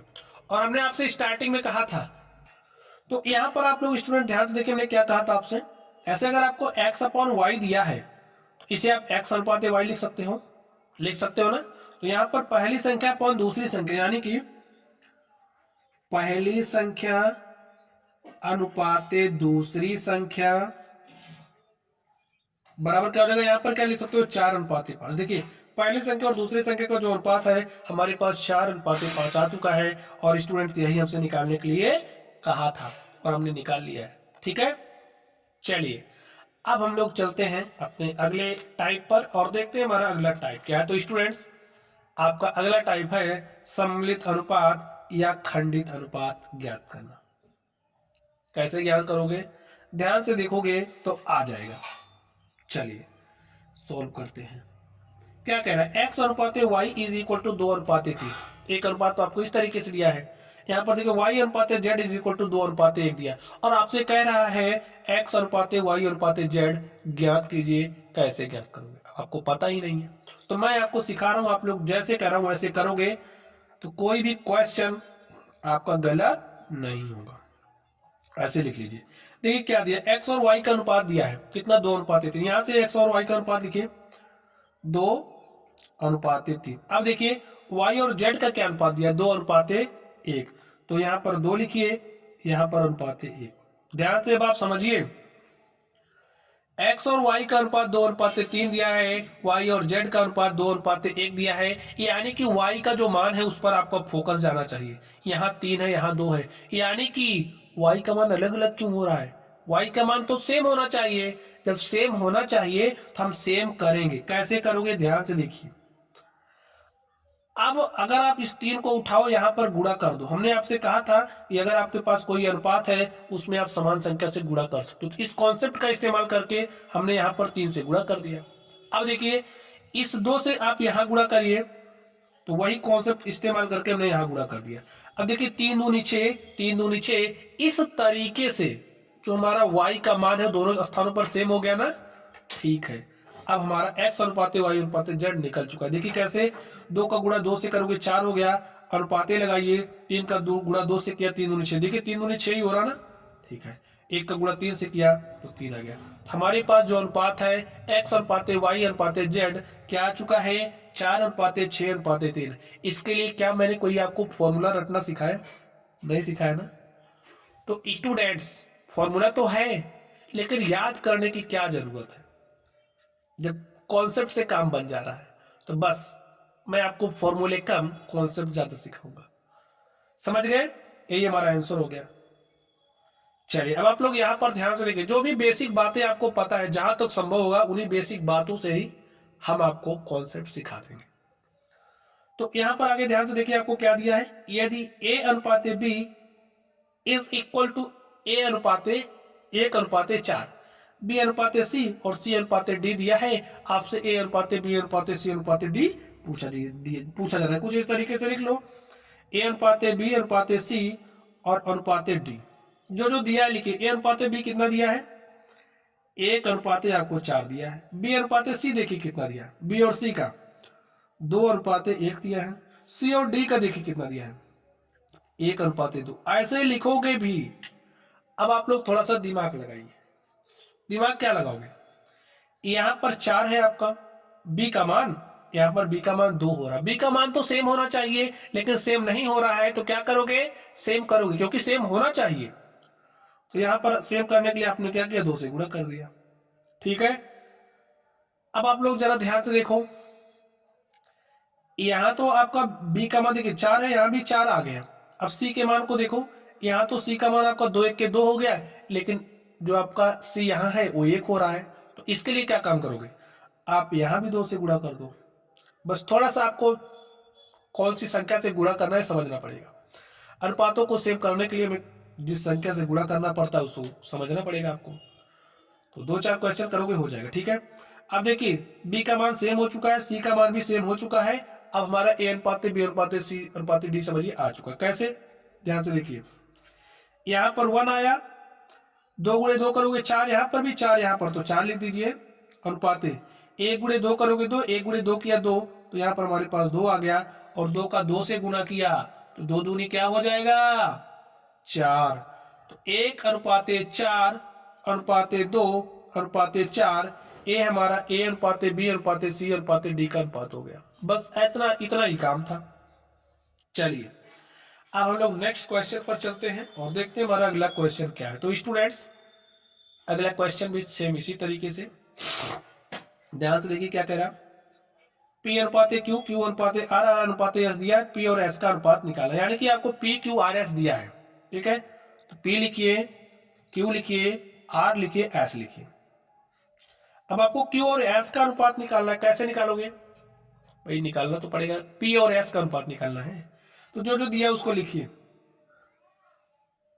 P और Q दिया है 2:5, Q और R दिया है 1:3। और देखिए R और S का अनुपात कितना दिया? R आपका 2 है और S 3 है। अब हमें चाहिए क्या? हमें R और S का अनुपात, P और S का अनुपात चाहिए। अब ऐसे मत लिख देना P का मान यहाँ 2 है और S का मान 3 है तो हम 2:3 लिख दें। तो स्टूडेंट्स इस तरीके से आपका गलत हो जाएगा। क्या हो जाएगा? गलत हो जाएगा। तो सही कैसे होगा? चलिए कॉन्सेप्ट इस्तेमाल करिए। पहले आप P अनुपात Q अनुपात R अनुपात S निकालिए।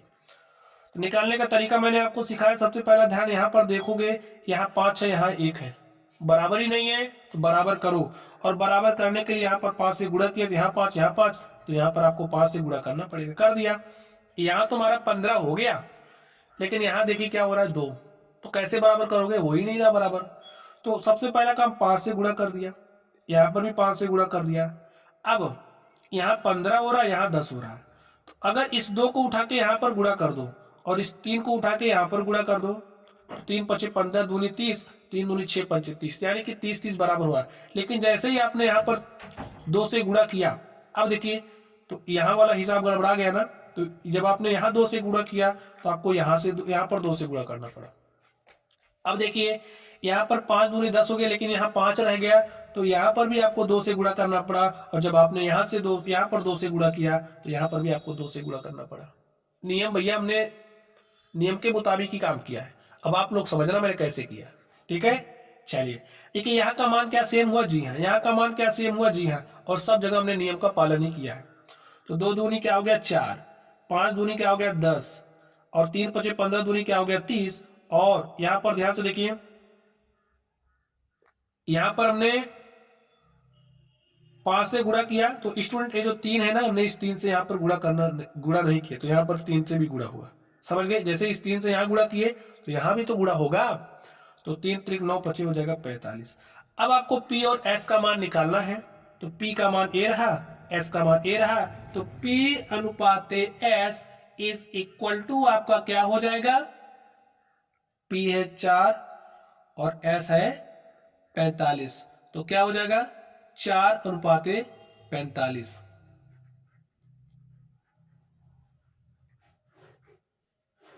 यही आपका आंसर हो गया। समझ गए। चलिए इस पर चलते हैं। ध्यान से देखिए क्या दिया, x is equal to 1/3y, y is equal to 1/2z, तो x अनुपात y अनुपात z। चलिए तो सबसे पहले हम लोग x और y का अनुपात निकालते हैं। ये जो y है ना, इसको इधर भेजो, यहाँ गुणे के साथ है, यहाँ आएगा भाग के साथ। तो x upon y is equal to 1/3, यानी कि x अनुपात y इज इक्वल टू हमारा 1/3। यहाँ से देखिए z को इधर भेजा, तो y upon z is equal to 1/2, y अनुपात z इज इक्वल टू हो जाएगा 1/2। एक्स वाई वाई जेड का अनुपात आपको मिल गया है। अब ऐसे लिख लो,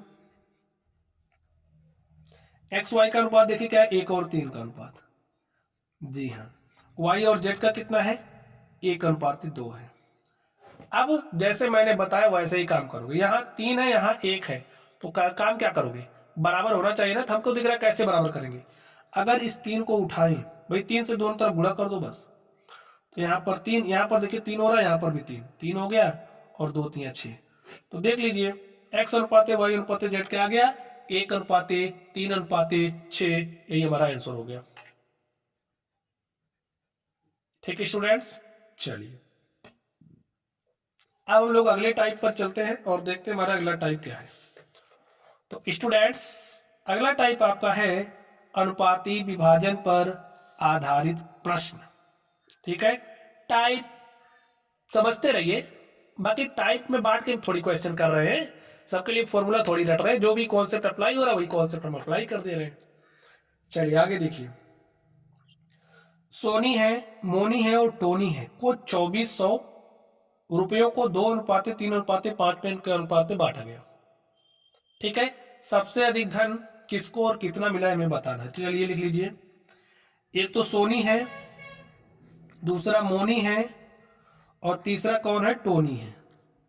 सोनी मोनी और टोनी में 2400 रुपया कुल था। ठीक है, कुल कितना रुपया था, 2400। इसको बांटा गया। अनुपात क्या है देखिए बांटने का, 2:3:5 है। अब देखिए यहां से कुल धन कितना हो जाएगा। हमने मान लिया भाई सोनी का जो धन है 2R है, मोनी का 3R है, टोनी का 5R है, तो कुल कितना हो जाएगा, 2 3 5 5 10R। और कुल धन बराबर कुल धन, यही कॉन्सेप्ट है। कुल धन यहां से इतना आया और ये इतना है, कुल धन बराबर कुल धन का कॉन्सेप्ट इस्तेमाल किया। 10 1 10, 10 दूनी 20, 4 24, ये हो गया 40, और 10 चौके हो जाएगा 40, 10 शून्य 0। जो हमारा आर है, एक आर, एक रेशियो का मान 24, 240 आ गया। अब पूछ क्या रहा है, सबसे अधिक धन किसको और कितना मिला? सबसे अधिक देखिए, इसको दो समझिए, इसको 2 रुपये मिले, इसको 3 रुपये मिले, इसको 5 रुपये मिला, तो 5 रुपये ज्यादा है ना, तो बस टोनी को ज्यादा मिला है। कितना मिला है? 5 गुणे में आर, और 1 आर का मान 240, तो 5 आर का मान 5 गुणे 240, गुणा कर दीजिए। 5 शून्य शून्य, 5 चौके 20 के शून्य हासिल 2, 5 दूनी 10 2 12, देखिए 1200 रुपया आसानी से निकल गया ना। बस यही है रेशियो मेथड का कमाल। चलिए स्टूडेंट्स, अब हम लोग चलते हैं अगले प्रश्न पर और देखते हैं हमारा अगला प्रश्न क्या है। तो अगला प्रश्न ये रहा आपके समक्ष, इसको पढ़िए, समझिए और हल करने का प्रयास कीजिए। इसमें कह रहा है ए बी सी में रुपया 3500 इस प्रकार वितरित किए गए कि ए और बी का अनुपात 5:4 है तथा बी अनुपात सी 3:2 हो, तो बी को कितने रुपए प्राप्त हुए? ए और बी का अनुपात दिया है, बी और सी का अनुपात दिया है। चलिए देखिए, ए और बी का अनुपात कितना दिया है। सबसे पहले स्टूडेंट्स हम लोग ए अनुपात बी अनुपात सी निकाल लेते हैं, ठीक है। तो ए अनुपात बी आपको 5:4 दिया है, बी अनुपात सी आपको 3:2 दिया है। तो काम क्या करोगे, पहले ए अनुपात बी अनुपात सी निकालोगे, तीनों का अनुपात। यहां पर क्या काम करोगे, बराबर। बराबर करने के लिए आपने यहां पर 3 से गुणा किया और यहां पर आपने 4 से गुणा कर दिया, तो 3 पचे हो गया 15, 4 तिया हो गया 12 और 2 चौकिया हो गया 8। तो ए बी और सी को जो पैसवा मिला है ना, 12, 15 और 8 के अनुपात में मिला है। और कुल पैसवा कितना था, देखिए 3500 रुपया था, जिसको कुछ इस तरीके से बोला था, इस तरीके को हमने इस तरीके में चेंज कर लिया, इस तरीके से बटा पैसा, ठीक है। तो बी को कितना मिला है हमें बताना है। तो कुल धन बराबर कुल धन, तो भैया इसको हम लिख सकते हैं 15R plus 12R plus 8R। अनुपाती योग निकाल रहे हैं, तो बराबर किसके होगा, 3500 के। 15 12 27 8 35, आर आपका बराबर होगा 3500 के। तो 35 से इसको काटोगे तो कितना आ जाएगा, आर बराबर 35 के 35, 35 शून्य शून्य, 35 शून्य शून्य, तो 1 आर का मान आपके पास 100 आ गया, ठीक है। एक रेशियो का मान 100 आ गया है और आपसे पूछ क्या रहा है, बी को कितने रुपए प्राप्त हुए। देखिए बी का हिस्सा यही है ना, बी का हिस्सा 12 है, 12 आर, देख लीजिए 12 आर।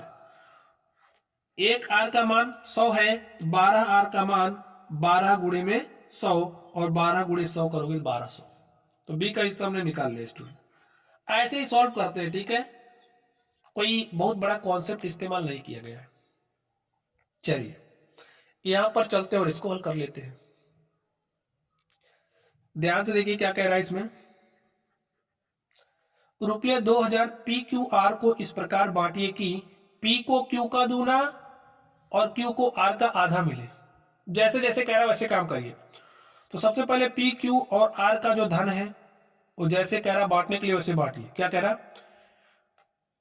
पी को क्यू का दूना, जो पी है उसको क्यू का दूना मिल रहा है। अगर क्यू को 1 रुपया मिल रहा है तो पी को 2 रुपया मिल रहा है, बांट दिया ना पी और क्यू में। चलिए, और क्यू को आर का आधा, ये जो क्यू है इसको आर का आधा मिल रहा है। अगर आर को 2 रुपया मिल रहा है तो क्यू को 1 रुपया मिल रहा है, बट गया पैसा, ठीक है। तो देखिए पैसा किस अनुपात में बटा, 2:1:2। हमने मान लिया पी को 2 रुपया, क्यू को 1 रुपया, आर को 2 रुपया मिले, तो अनुपाती योग कितना हो जाएगा, 2 2 4 1 5 आर। अनुपाती योग कितना हो गया, 5 आर, और 5 आर किसके बराबर है, 2000। कुल कॉन्सेप्ट क्या है, कुल धन बराबर कुल धन। अनुपाती योग मतलब कुल पैसा ही हुआ, कुल पैसा 2000 है। तो 1 आर का मान निकालेंगे, 5 से काटेंगे तो 5 चौके 20, 5 शून्य शून्य, 5 शून्य शून्य, 1 आर का मान आ गया है 400। क्या कह रहा है, पी का मान, क्यू का मान, आर का मान क्या है मैं बताना, चलिए बता देते हैं। तो 1 आर का मान 400, 2 आर का मान 2 गुणे में 400 और 2 गुणे 400 कितना हो जाएगा 800। जो आपका क्यू है, 1 आर का मान 400 यानी कि क्यू को 400 रुपए मिला। जो आपका आर है 400 दूनी 800, और जो आपका आर है, आर को कितने रुपए मिले, 800 रुपए। यही हमारा क्या हो गया, सोल्यूशन हो गया। चलिए अब हम लोग अगले प्रश्न पर चलते हैं और देखते हैं हमारा अगला प्रश्न क्या है। तो स्टूडेंट्स क्वेश्चन नंबर 4 आप लोग ध्यान से देखिए, इसमें क्या कह रहा है, जैसे कहेगा वैसे करेंगे। कोई धनराशि है पी क्यू आर में 3:5:7 के अनुपात में बांटी है। यदि क्यू का भाग रुपया 1500, देखिए क्यू का भाग हमें दिया है, चलिए लिखते हैं पी और क्यू और आर का जो अनुपात हमें दिया है 3:5:7 के अनुपात में बांटी है, ठीक है, बांटी गई। यदि क्यू का भाग रुपया 1500, यहां पर क्यू को मिलना कितना 5, ये 3R इसको मान लीजिए 5R ये 7R, तो जो हमारा 5R है वो बराबर किसके है 1500 के, तो यहां से 1R किसके बराबर हो जाएगा 5, यहां भाग के साथ आएगा, कर दीजिए। तो 1500 बटे में 5, 5 3 15, 5 0 0, 1R का मान आ गया 300 रुपया। तय क्या रहा है P और R के भागों में अंतर, देखिए R आपका 7 है, P आपका 3 है, तो P और R का अंतर 3 और 7 का अंतर लोगे तो कितना आएगा 4 आएगा ना, तो 4R आपके पास बराबर हो रहा है, देखिए कितने के 4R। P और R के भागों का अंतर P का 3 है, R का 7 है, तो 7 और 3 का अंतर लोगे 4 हो गया, यानी कि 4 रेशियो, तो 4 रेशियो, 1 रेशियो का मान 300 है, तो 4 रेशियो का मान 4 गुणे 300, 4 गुणे 300 अर्थात 1200 रुपया। जो आपका पी आर है, चलिए लिख देते हैं यहां पर आर माइनस पी और आर का अंतर आर माइनस पी 4R बराबर 1200। हम लोग नेक्स्ट टाइप के सवाल को सॉल्व करते हैं, टाइप 8 सिक्कों पर आधारित प्रश्न, ठीक है, सिक्कों पर जो हमारे आधारित प्रश्न है हम लोग इन्हीं प्रश्नों को सॉल्व करने वाले हैं। तो इसको करने से पहले कुछ कॉन्सेप्ट आपके दिमाग में होना चाहिए, जैसे 4 25 पैसे के सिक्के, अगर आपके पास 25-25 पैसे के 4 सिक्के, जैसा समझिए जैसे 25-25 पैसे के 4 सिक्के हैं, तो ये जो 25-25 पैसे के 4 सिक्के हैं इनकी कुल कीमत क्या होगी 1 रुपया, ठीक है। चलिए मैं सिक्के बना के आपको दिखा दूं। तो समझिए आपके पास 25 पैसे का एक सिक्का ये हो गया, और 25 पैसे का एक सिक्का ये हो गया, 25 पैसे का एक सिक्का ये हो गया, और 25 पैसे का एक सिक्का हो गया। इसी तरीके से आपके पास 4 25 पैसे के सिक्के आएंगे तो इनकी कुल कीमत 1 रुपया होगी, समझ गए। और अगर आपके पास 50-50 पैसे के सिक्के हों, ठीक है, तो समझिए 50 पैसे का एक सिक्का ये हो गया और 50 पैसे का एक सिक्का ये हो गया। तो जब आपके पास 50 पैसे के 2 सिक्के होंगे, एक सिक्का 50 पैसे का, दूसरा 50 पैसे का, तो इसकी कीमत 1 रुपया होगी। बात समझ गए। चलिए अब आप लोग क्वेश्चन को पढ़िए, देखिए क्या कह रहा।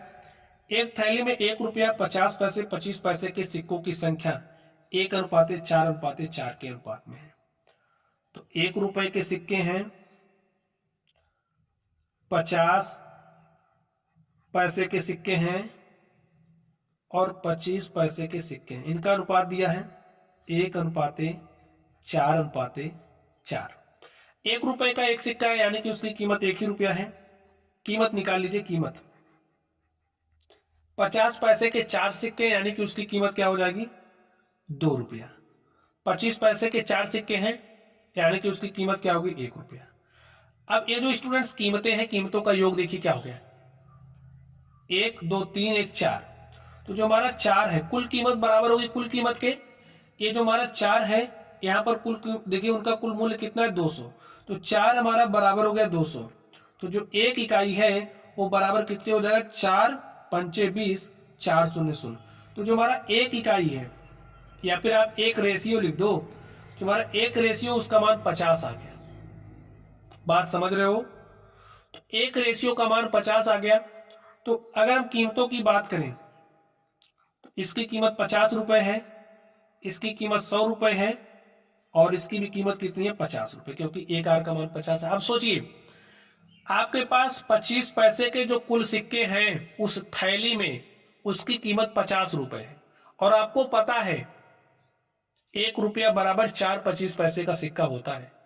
तो 25 पैसे के कुल सिक्कों की संख्या में बतानी है, तो 25 पैसे के कुल सिक्कों की संख्या कितनी हो जाएगी 25 पैसे के सिक्कों की जो कीमत है उस थैली में 50 रुपया कुल है 25 पैसे के, ठीक है। इसका मतलब ₹1 बराबर 4 25 पैसे का सिक्का, तो ₹50 बराबर 50 गुणे 4 अर्थात 225 पैसे के सिक्के। ठीक है, समझ गए बात? चलिए, यही हमारा क्या हो गया, आंसर हो गया। चलिए हम लोग अगले प्रश्न पर चलते हैं और देखते हैं स्टूडेंट्स हमारा अगला प्रश्न क्या है। अगले प्रश्न को आप ध्यान से पढ़िए, समझिए और हल करिए। देखिए क्या कह रहा। एक बक्से में ₹1, 50 पैसे, 25 पैसे के सिक्के। आपके पास ₹1 का सिक्का है, 50 पैसे का सिक्का है और 25 पैसे का सिक्का है। सिक्के का अनुपात, सिक्कों की संख्या का अनुपात दिया है 4:3:8। समझ गए? यदि बक्से की कुल कीमत 150 है तो कितने सिक्के हैं, सिक्कों की संख्या हमें बतानी है। तो ₹1 के सिक्के की संख्या बतानी है। तो यहां पर ध्यान से देखिए, ₹1 का सिक्का आपके पास है, उसकी कीमत क्या होगी, 4 सिक्का है तो ₹4। अब आपके पास 50 पैसे के सिक्के हैं, ठीक है, और 2 50 पैसे का सिक्का ₹1 बनाएगा, 3 50 पैसे का सिक्का कितना बनाएगा, ₹1.5। 1.5 यानी कि 1 सही 1/2 रुपया। समझ गए? 25 पैसे के आपके पास 8 सिक्के हैं, ऐसा समझिए। अनुपात दिया है तो 8 सिक्के आप ऐसा समझ सकते हो। और 4 सिक्का ₹1 बनाएगा, 8 सिक्का ₹2 बनाएगा। तो ऐसा समझिए 25 पैसे के आपके पास ₹2 है। तो इनका अनुपाती योग निकालिए, देखिए कितना हो जाएगा। तो 4 में 2 जोड़ा 6 हो गया, 6 में ₹1.5 जोड़ना यानी कि ₹7, ₹7.5। तो 7 सही 1/2। आर का मान देखिए, कुल कीमत कितना दिया है 150। तो यहां से कुल कीमतों का अनुपात, ठीक है, किसके बराबर होगा, 150 के। आगे ध्यान से देखिए, 2 सत्ते 14, 1 15/2।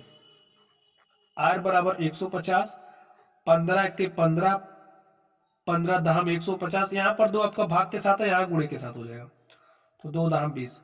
जो आपका एक आर है, एक रेशियो है, उसका मान क्या आ गया, 20 आ गया है। अब आपसे पूछ क्या रहा था, यदि बक्से की कीमत, तो रुपए के कितने सिक्के हैं। स्टूडेंट ध्यान से देखिए, एक आर का मान 20 है, तो कीमत में ध्यान से देखिए 20 गुणे में 4 अर्थात ₹80 आपके पास है। समझ गए? कितने रुपए है, एक आर का मान 20 है, तो 4 का मान की 4 आर का मान 4 गुणे 20 यानी कि ₹80।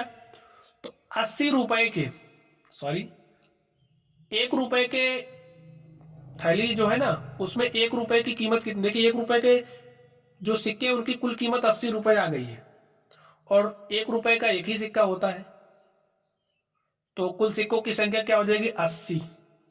₹1 के कुल कितने सिक्के हैं, लिख दीजिए, ₹1 के सिक्कों की संख्या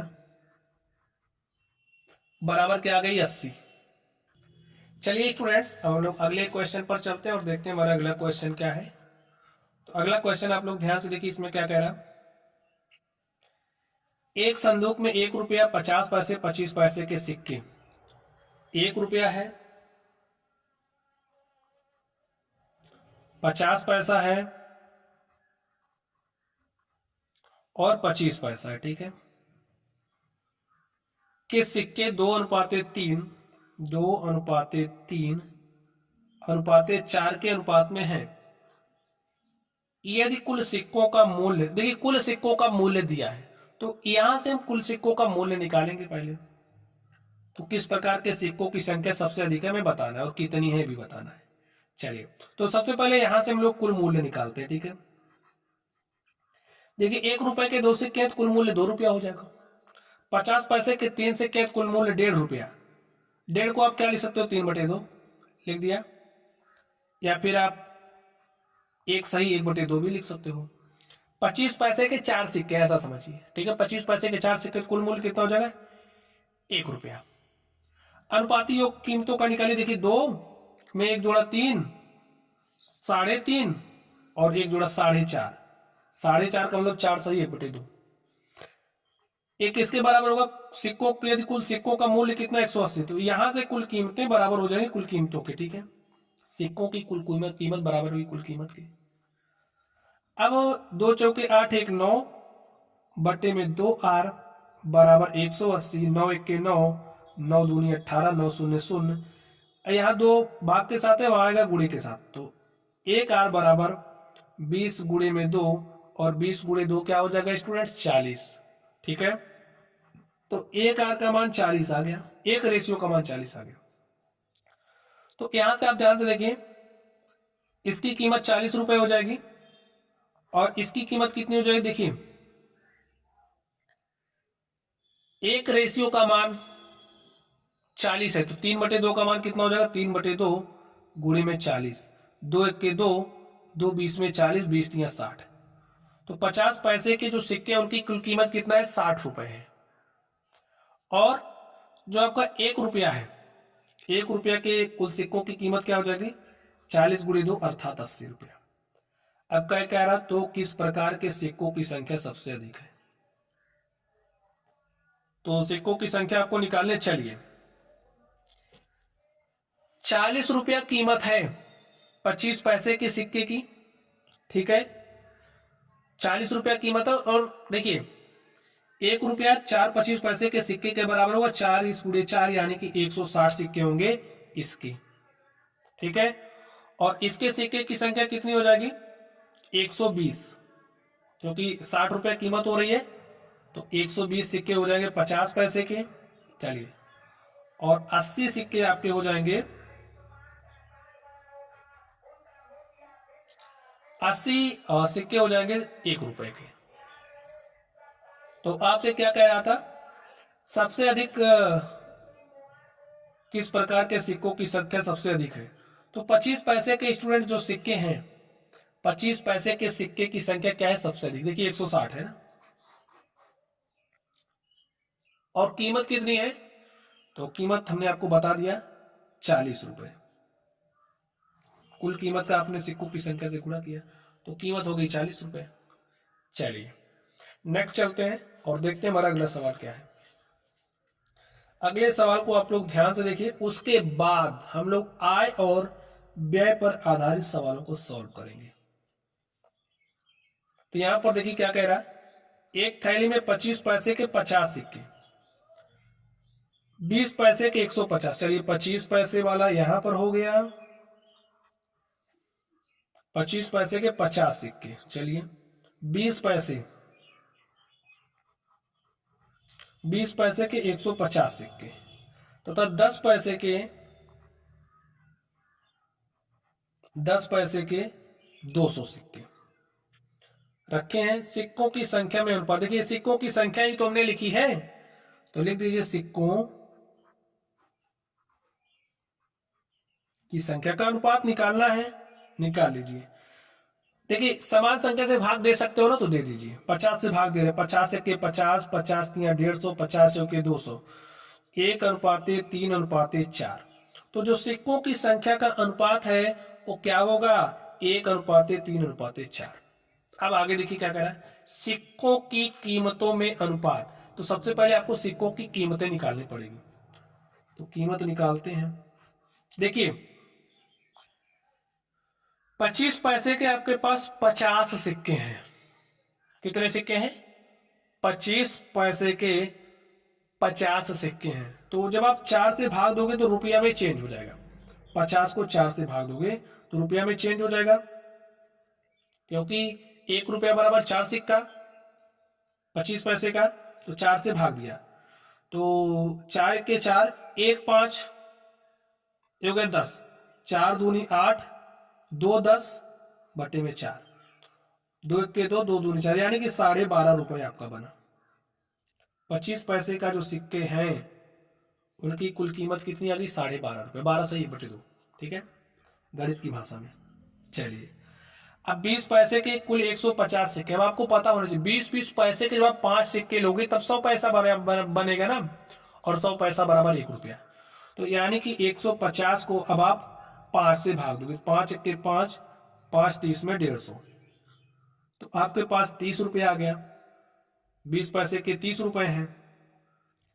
इसी तरीके से 10 पैसे के 200 सिक्के हैं, 10 पैसे के 200 सिक्के हैं। 10 पैसे का जब आप 10 सिक्का लोगे तो 1 रुपया बनेगा, तो कुल कीमत कितनी हो जाएगी? 200 को आप 10 से भाग दोगे तो आपके पास 20 रुपया। तो कुल कीमतों का क्या निकालना था आपको? सिक्कों की कीमतों में अनुपात। देखिए कीमतों में अनुपात निकाल दिया। थोड़ा सा इसको सरल करने की जरूरत है, चलिए सरल कर देते हैं। 2 बार में 24 एक 25/2 अनुपाते 30 अनुपाते 20। देखिए क्या काम करोगे, 2 से सब में गुणा कर लो, सब में 2 से गुणा करो, ठीक है, गुणा कर ही सकते हो। यहाँ 2 से गुणा करोगे 2 कैंसिल हो जाएगा, आपको मिलेगा 25। यहाँ पर 2 से गुणा करोगे 60 हो जाएगा, यहाँ पर 2 से गुणा करोगे 40 हो जाएगा। अब देखिए यहाँ 25 है, यहाँ 60 है, यहाँ 40 है, 5 से कटता हुआ दिख रहा है, 5 से काट दो। 5 पचे 25, 5 से काटा तो 12 आ गया, 5 से काटा तो 5 8 40, 5 12 और 8 का अनुपात आ गया। तो सिक्कों की कीमतों में जो अनुपात है वो 5 12 और 8 का होगा। हमने इसको हल कर दिया और आप लोग समझ भी गए होंगे हमने कैसे किया। तो बस सब कॉन्सेप्ट का खेला है, कॉन्सेप्ट आप समझ रहे हो तो हल कर ले जाओगे, नहीं समझ रहे हो तो प्रैक्टिस करिएगा, आ जाएगा, 2-3 बार प्रैक्टिस कर लीजिएगा। चलिए अब हम लोग बात करने वाले हैं आय व्यय पर आधारित प्रश्नों की स्टूडेंट्स। तो आप लोग एक बात समझिए, आय व्यय बचत 3 बात आपको समझ में आनी चाहिए, नहीं आ रहा तो सीख लो, ध्यान से समझिए। चलिए आप समझते हैं, हम आपको समझाते हैं। आप समझिए यहां पर आप हो, ठीक है, और आपने पैसे कमाने शुरू कर दिए, ठीक है। अब आपकी जो कमाई है उसे आय कहते हैं, और आपकी समझिए आय है महीने की 12,000 रुपए। एक आप 12,000 कमा रहे हो, ये आपकी क्या हो गई? आय। अब आपने 3,000 खर्च कर दिया, महीने का खर्च कर दिया 3,000, तो इसे आप खर्च कहेंगे। भाई 12,000 में से आप कुछ पैसे उड़ाओगे, कुछ खर्च करोगे, जो खर्च कर रहे हो वही तो आपका खर्च होगा। तो हम आपसे पूछ रहे हैं, आप बताइए आपकी बचत क्या होगी? बचत, ठीक है। तो 12,000 आपने कमाया, 3,000 खर्चा कर दिया, तो अब आप बता ही सकते हो कि आपकी बचत क्या होगी। 12,000 में से 3,000 घटा दोगे तो 9,000 आपकी बचत हो गई। बस यही बात आपको अपने दिमाग में बैठा लेनी है, इससे इतर कुछ भी नहीं, ठीक है। चलिए अब हम लोग ध्यान से देखते हैं, आप लोग ध्यान से देखिए। तो इसमें कह रहा 2 व्यक्तियों की आय का अनुपात 5:3 है। एक व्यक्ति हमारे पास M1 है, दूसरा हमारे पास M2 है। इनकी जो आय है, आय यानी कि इनकम को आय से रिप्रेजेंट कर रहे हैं। आय का अनुपात 5:3 है, जबकि उनके व्यय का अनुपात, व्यय का मतलब होता है खर्चा, ठीक है, जो खर्च होता है उसको ई से रिप्रेजेंट कर रहे हैं, और ई का जो अनुपात है वो 9:5 है। यदि वे क्रमशः 1300 और 900 बचाते हैं, ठीक है, तो प्रत्येक की आय ज्ञात है। अब देखिए कितना बचा रहे हैं, यदि वे क्रमशः 1300 और 900 बचाते हैं। अब आय कितना है? 5। हमने मान लिया इसकी जो कमाई है 5x है, इसकी 3x है। तो जो बंदा आपका M1 है वो 5x कमा रहा है, ठीक है, और जो खर्चा है स्टूडेंट्स, जैसे इसने समझिए 9y खर्चा किया, इसने 5y खर्चा किया, ठीक है, तो इसने 5x कमाया, 9y खर्चा कर दिया। भाई कमाई माइनस खर्चा बराबर आपका बचत, ठीक है, इसको आप समीकरण नंबर 1 मान लो। कमाई खर्चा, तो कमाई कितना है? 3x है, और खर्चा 5y है, और कमाई में से खर्चा घटा दोगे तो जो बचेगा वही आपकी बचत, तो बचत दिया है 900। देखिए 2 समीकरण हमने बना लिया, इसको आप हल कर लो विलोपन विधि से, या जैसे भी आप हल करते हो, और x और y के मान को निकालने का कोशिश करिए, तो प्रत्येक की आय आपको आसानी से ज्ञात हो जाएगी। तो चलिए आप इसमें 3 से गुणा कर दीजिए, इसमें 5 से गुणा करिए, देखिए क्या मिलेगा। 3 पचे 15x माइनस 3 9 27y और बराबर 13 3 3900। अब इसमें 5 से 5 3 15x माइनस 5 पचे 25y और 9 पचे 4500। स्टूडेंट्स यहाँ पर हमारे पास 2 चर वाला रैखिक समीकरण बना है, और 2 चर वाले रैखिक समीकरणों का हल कैसे निकालते हैं? प्रतिस्थापन विधि होती है, विलोपन विधि होती है, वज्र गुणन विधि होती है। तो ये जो विधि मैं इस्तेमाल कर रहा हूं, अगर आपको नहीं आता तो वीडियो के डिस्क्रिप्शन बॉक्स में मैं आपको लिंक दूंगा, आप लोग वहां से सीख लेना, ठीक है। चलिए घटाइए, घटाने पर चिन्ह बदल जाता है तो बदल दिया। अब आप ध्यान से देखिए, ये 15x में से 15x घटाओगे 0, plus 25y minus 27y, तो आपको माइनस 2y मिलेगा। माइनस 2y बराबर यहाँ 4500 3900 माइनस 600, माइनस से माइनस कटा, y बराबर 600 बटे 2 अर्थात 300। तो y का मान देखिए आपके पास कितना आ गया, 300। y का मान आपके पास 300 आ गया है। इस y के मान को आप यहां पर रख के x का मान निकाल लो, ठीक है। y का मान समीकरण 1 में रखिए, तो 5x माइनस 9 गुणे में 300 बराबर 1300। 5x बराबर कितना हो जाएगा, 9 3 2700 को इधर भेजा तो 2700 प्लस 1300, 27 3 30 10 40, यानी कि आपके पास 4000 आ गया। 5x बराबर है 4000 के, चलिए लिख देते हैं। x बराबर 4000 बटे में 5, और x का मान देखिए क्या आ गया, 5 1 के 5, 5 अठे 40, 5 शून्य शून्य 5 शून्य शून्य, यानी कि x का मान आपके पास 800 आ गया। x का मान 800 आया है। ये जो बंदा आपका M1 है ये 5x कमा रहा है, 5 गुणे में x रुपया कमा रहा है, और x का मान आपने 800 निकाला है। तो M1 की कमाई कितनी हो जाएगी, 5 गुणे में 800, और 5 गुणे 800 कितना हो जाएगा, 5 शून्य शून्य 5 शून्य शून्य 5 अठे 40, यानी कि M1 आपका 4000 कमा रहा है। अब जैसे M2 है कितना कमा रहा है, 3 गुणे x, यानी कि 3 गुणे में x, x का मान है 12 800, तो 3 अठे 2400, तो जो आपका M2 है वो 2400 रुपया कमा रहा है। तो प्रत्येक की आय हमें ज्ञात करनी थी, हमने ज्ञात कर लिया। ऐसे ही सॉल्व करते हैं, ठीक है। चलिए अब हम लोग चलते हैं अगले प्रश्न पर और देखते हैं हमारा अगला प्रश्न क्या है। तो स्टूडेंट्स इस अगले प्रश्न को आप लोग ध्यान से देखिए। इसमें कह रहा राम और श्याम की आय में 3:2 का अनुपात है, यानी कि जो आपका राम है और जो आपका श्याम है कितना कमा रहा, ये 3 कमा रहा, तो ये 2 कमा रहा, ठीक है। तथा व्यय, उनके व्यय में 2:1 का अनुपात है। ये इनकम है, ये एक्सपेंडिचर है, ठीक है। 2:1 के अनुपात, व्यय में अनुपात कितना है, 2 और 1 का अनुपात है। यदि प्रत्येक रुपया 4000 की बचत करते हैं, यानी कि आप ध्यान से देखिए, राम और श्याम की जो बचत है वो एक समान है, समझ गए। ये 3 कमा रहा, 2 खर्चा कर रहा है, यानी कि 1 बचा रहा है। ये 2 कमा रहा है, 1 खर्चा कर रहा है, यानी कि 1 बचा रहा है। बचत दोनों की समान है ना, तो कितने कितने बचा रहे हैं, 1-1 रुपया दोनों बचा रहे हैं। 1-1 रुपया कहने का मतलब 1-1 रेशियो बचा रहे हैं, और यहां से दोनों 1 रेशियो का मान बचा रहे हैं ना, तो देखिए यहां पर बचत आपको दी गई है, 1 रेशियो का मान 4000 दिया है। अब आपसे पूछ कह रहा तो राम की आय, तो राम देखिए 3 रेशियो कमा रहा है, यही तो कमाई है, तो 3 रेशियो यानी कि 3 गुणे में 4000, और 3 गुणे 4000 करोगे तो क्या हो जाएगा, 12000। अब आप लोग समझिए, देखिए और इसको हल करने का प्रयास कीजिए। हल तो मैंने कर ही दिया, तो समझ गए मैंने आप कैसे सॉल्व किया, ऐसे। अभी जैसे मैंने समीकरण से सॉल्व किया था, आप लोग उससे भी सॉल्व कर सकते हैं। देखिए कैसे, आप मान सकते थे कि आपका जो राम है वो 3x कमा रहा है, 3x कमा रहा है, और इसको मान लेते भाई 2y खर्चा कर रहा है, इसको आपने x मान लेते, इसको y मान लेते। तो 3x कमा रहा था, 2y खर्चा कर रहा था, दोनों सेम बचा रहे, ठीक है। तो सेम बचाने का मतलब क्या है, 4000 ये भी बचत कर रहा है, 4000 बचा रहा है, और यदि प्रत्येक की बचत 4000, तो कमाई माइनस खर्चा बराबर बचत, ऐसे समझिए ना।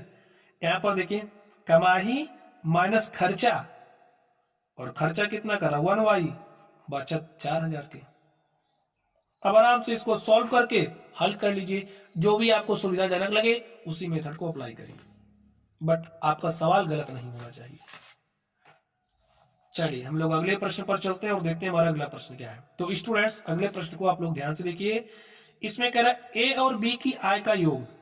अब आपके पास ए है, बी है, इनकी आय का योग 33000 है। ए अपनी आय का 60%, जो ए है, बी भी है, ए अपनी आय का 60% और बी अपनी आय का 75% खर्च करता है। यदि उनकी बचतों का अनुपात 4:3 हो तो बी की आय ज्ञात कीजिए, ठीक है। तो चलिए अब ए जो ए अपनी आय का 60%, ए आपका कितना, देखिए ए की आय को हम ए ले रहे हैं, ठीक है। ए अपनी आय का 60% और बी अपनी आय का 75% खर्च करता है। अब कुल होगा उसकी कमाई 100%, जिसमें से 60, जैसे समझिए 100 रुपया कमा रहा है, 60 खर्चा कर दे तो बचा कितना रहा 40, यानी कि 60% खर्चा कर दे तो बचाया कितना 40%, और 40% का मतलब 40/100। ठीक है, आगे देखिए, जो बी है अपनी आय का 75% खर्च करता है, यानी कि जो बी की आय है, बी अपनी आय का 75% खर्च कर दे रहा है, तो बचा कितना रहा शेष, यानी कि 25%। अब इनकी जो बचतों का अनुपात है, यही इनकी बचतों का अनुपात देखिए क्या है, 4:3। अब आप इसको सॉल्व कर लीजिए, हो गया आपका सोल्यूशन। जैसे कह रहा है वैसे करना है। ठीक है, 25 1 25, 25 चौका 100, 2 दूनी 4, 2 पंचे 10। तो यहां पर क्या आ गया आपके पास 2a/5 अनुपात ए। ये हमारा क्या है समझ रहे हो ना, एक ही बचत है, एक ही बचत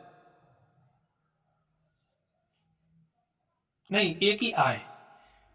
जैसे हमने माना ना ए अपनी आय का 40% बचा रहा है, तो ए क्या है, एक ही आय है।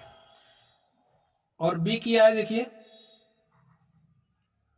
बी की आय को हमने बी लिया, ठीक है, माना नहीं, यहां पर उसे समझने के लिए लिख लिया हमने।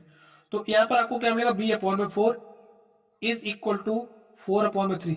ये इसके साथ अनुपात में आप समझ, जैसे अगर आपके पास x अनुपात y है तो उसे आप x/y लिख सकते हो, तो ठीक इसी तरीके से इसे हम ऐसा ही लिखेंगे। तो हो जाएगा 2a/5, यहां पर क्या हो जाएगा b/4 इज इक्वल टू, इसे क्या लिखेंगे 4/3। सॉल्व कर लीजिए, देखिए a4 ऊपर जाएगा तो भेज दिया, 4 दूनी 8 है, और ये आपका 5 नीचे आएगा, 5b बराबर 4/3। सॉल्व करिए, देखिए 4 1 4, 4 दूनी 8। ठीक है, और a/b देखिए क्या हो जाएगा, a आपका 5 यहां जाएगा तो 5, और 2 यहां आएगा आपका, तो 2 3 6। यहां से में मिला क्या, a और b की आय का अनुपात। ठीक है, क्या मिल गया, 5:6। ए और बी की अनुपात 5 आय का अनुपात 5:6 है, यानी कि ए 5 रुपया कमा रहा है, बी कितना कमा रहा है 6 रुपया। अनुपात है, ठीक है, समझने के लिए हमने बताया।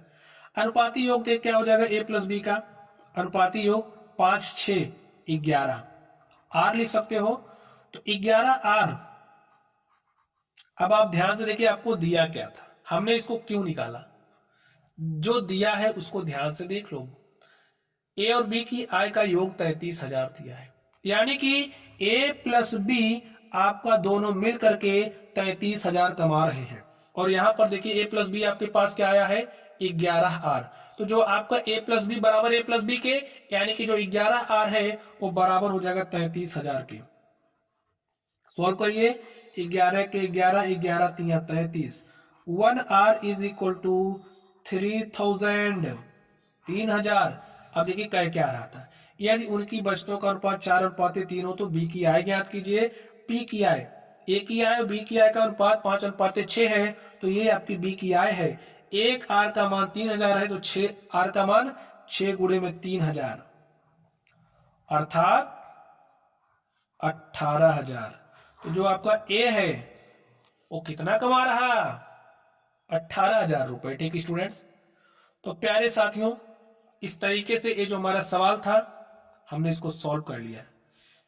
चलिए अब हम लोग चलते हैं अगले प्रश्न पर और देखते हैं हमारा अगला प्रश्न क्या है, आखिरी प्रश्न है। और इस तरीके से जो आपका अनुपात और समानुपात का टॉपिक था स्टूडेंट्स, हमने समाप्त कर दिया है।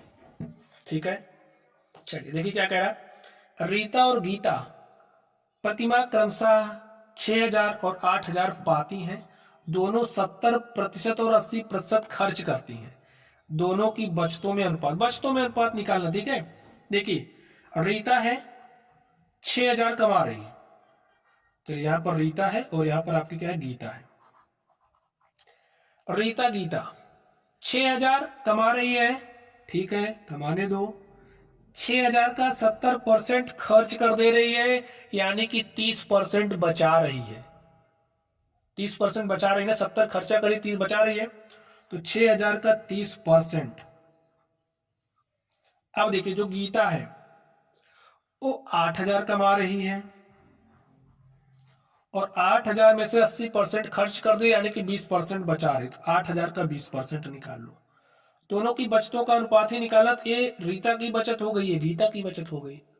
गीता ही तो है। हाँ चलिए सॉल्व करिए। 0 से 0 कटा, इस 0 से 0 कटा, तो 600 गुणे 300, 600 गुणे 300, 600 गुणे 3 करोगे कितना हो गया 1800। ठीक है 600 गुणे 3 1800। इसको इससे काटा, इसको इससे काटा, 800 गुणे 2 और 800 दूनी कितना हो जाएगा 1600। अब देखिए 100 से भाग दे रहे भाई, भाग दे दिया, 18 अनुपात 16 आ गया। अब देखिए अभी और कट रहा, काट दीजिए, 2 9 18, 2 8 16, तो 9 अनुपात 8 आ गया। अब हमें यही तो बताना था दोनों की बचतों में अनुपात, तो दोनों की बचतों में अनुपात आ गया 9 अनुपात 8, यही हमारा आंसर हो गया। एक स्टूडेंट्स, तो प्यारे साथियों, इस तरीके से आज की जो हमारी क्लास थी इसमें हमने अनुपात एवं समानुपात के सभी प्रकारों के प्रश्नों को हल किया है। तो चलिए आप लोग पढ़ते रहिए। अगर आपको कोई डाउट हो तो कमेंट बॉक्स में कमेंट कीजिएगा। वीडियो पसंद आए तो वीडियो को लाइक कीजिएगा। चैनल पर नए हो तो चैनल को सब्सक्राइब कर लीजिएगा। तो चलिए आप लोग पढ़ते रहिए। Thank you.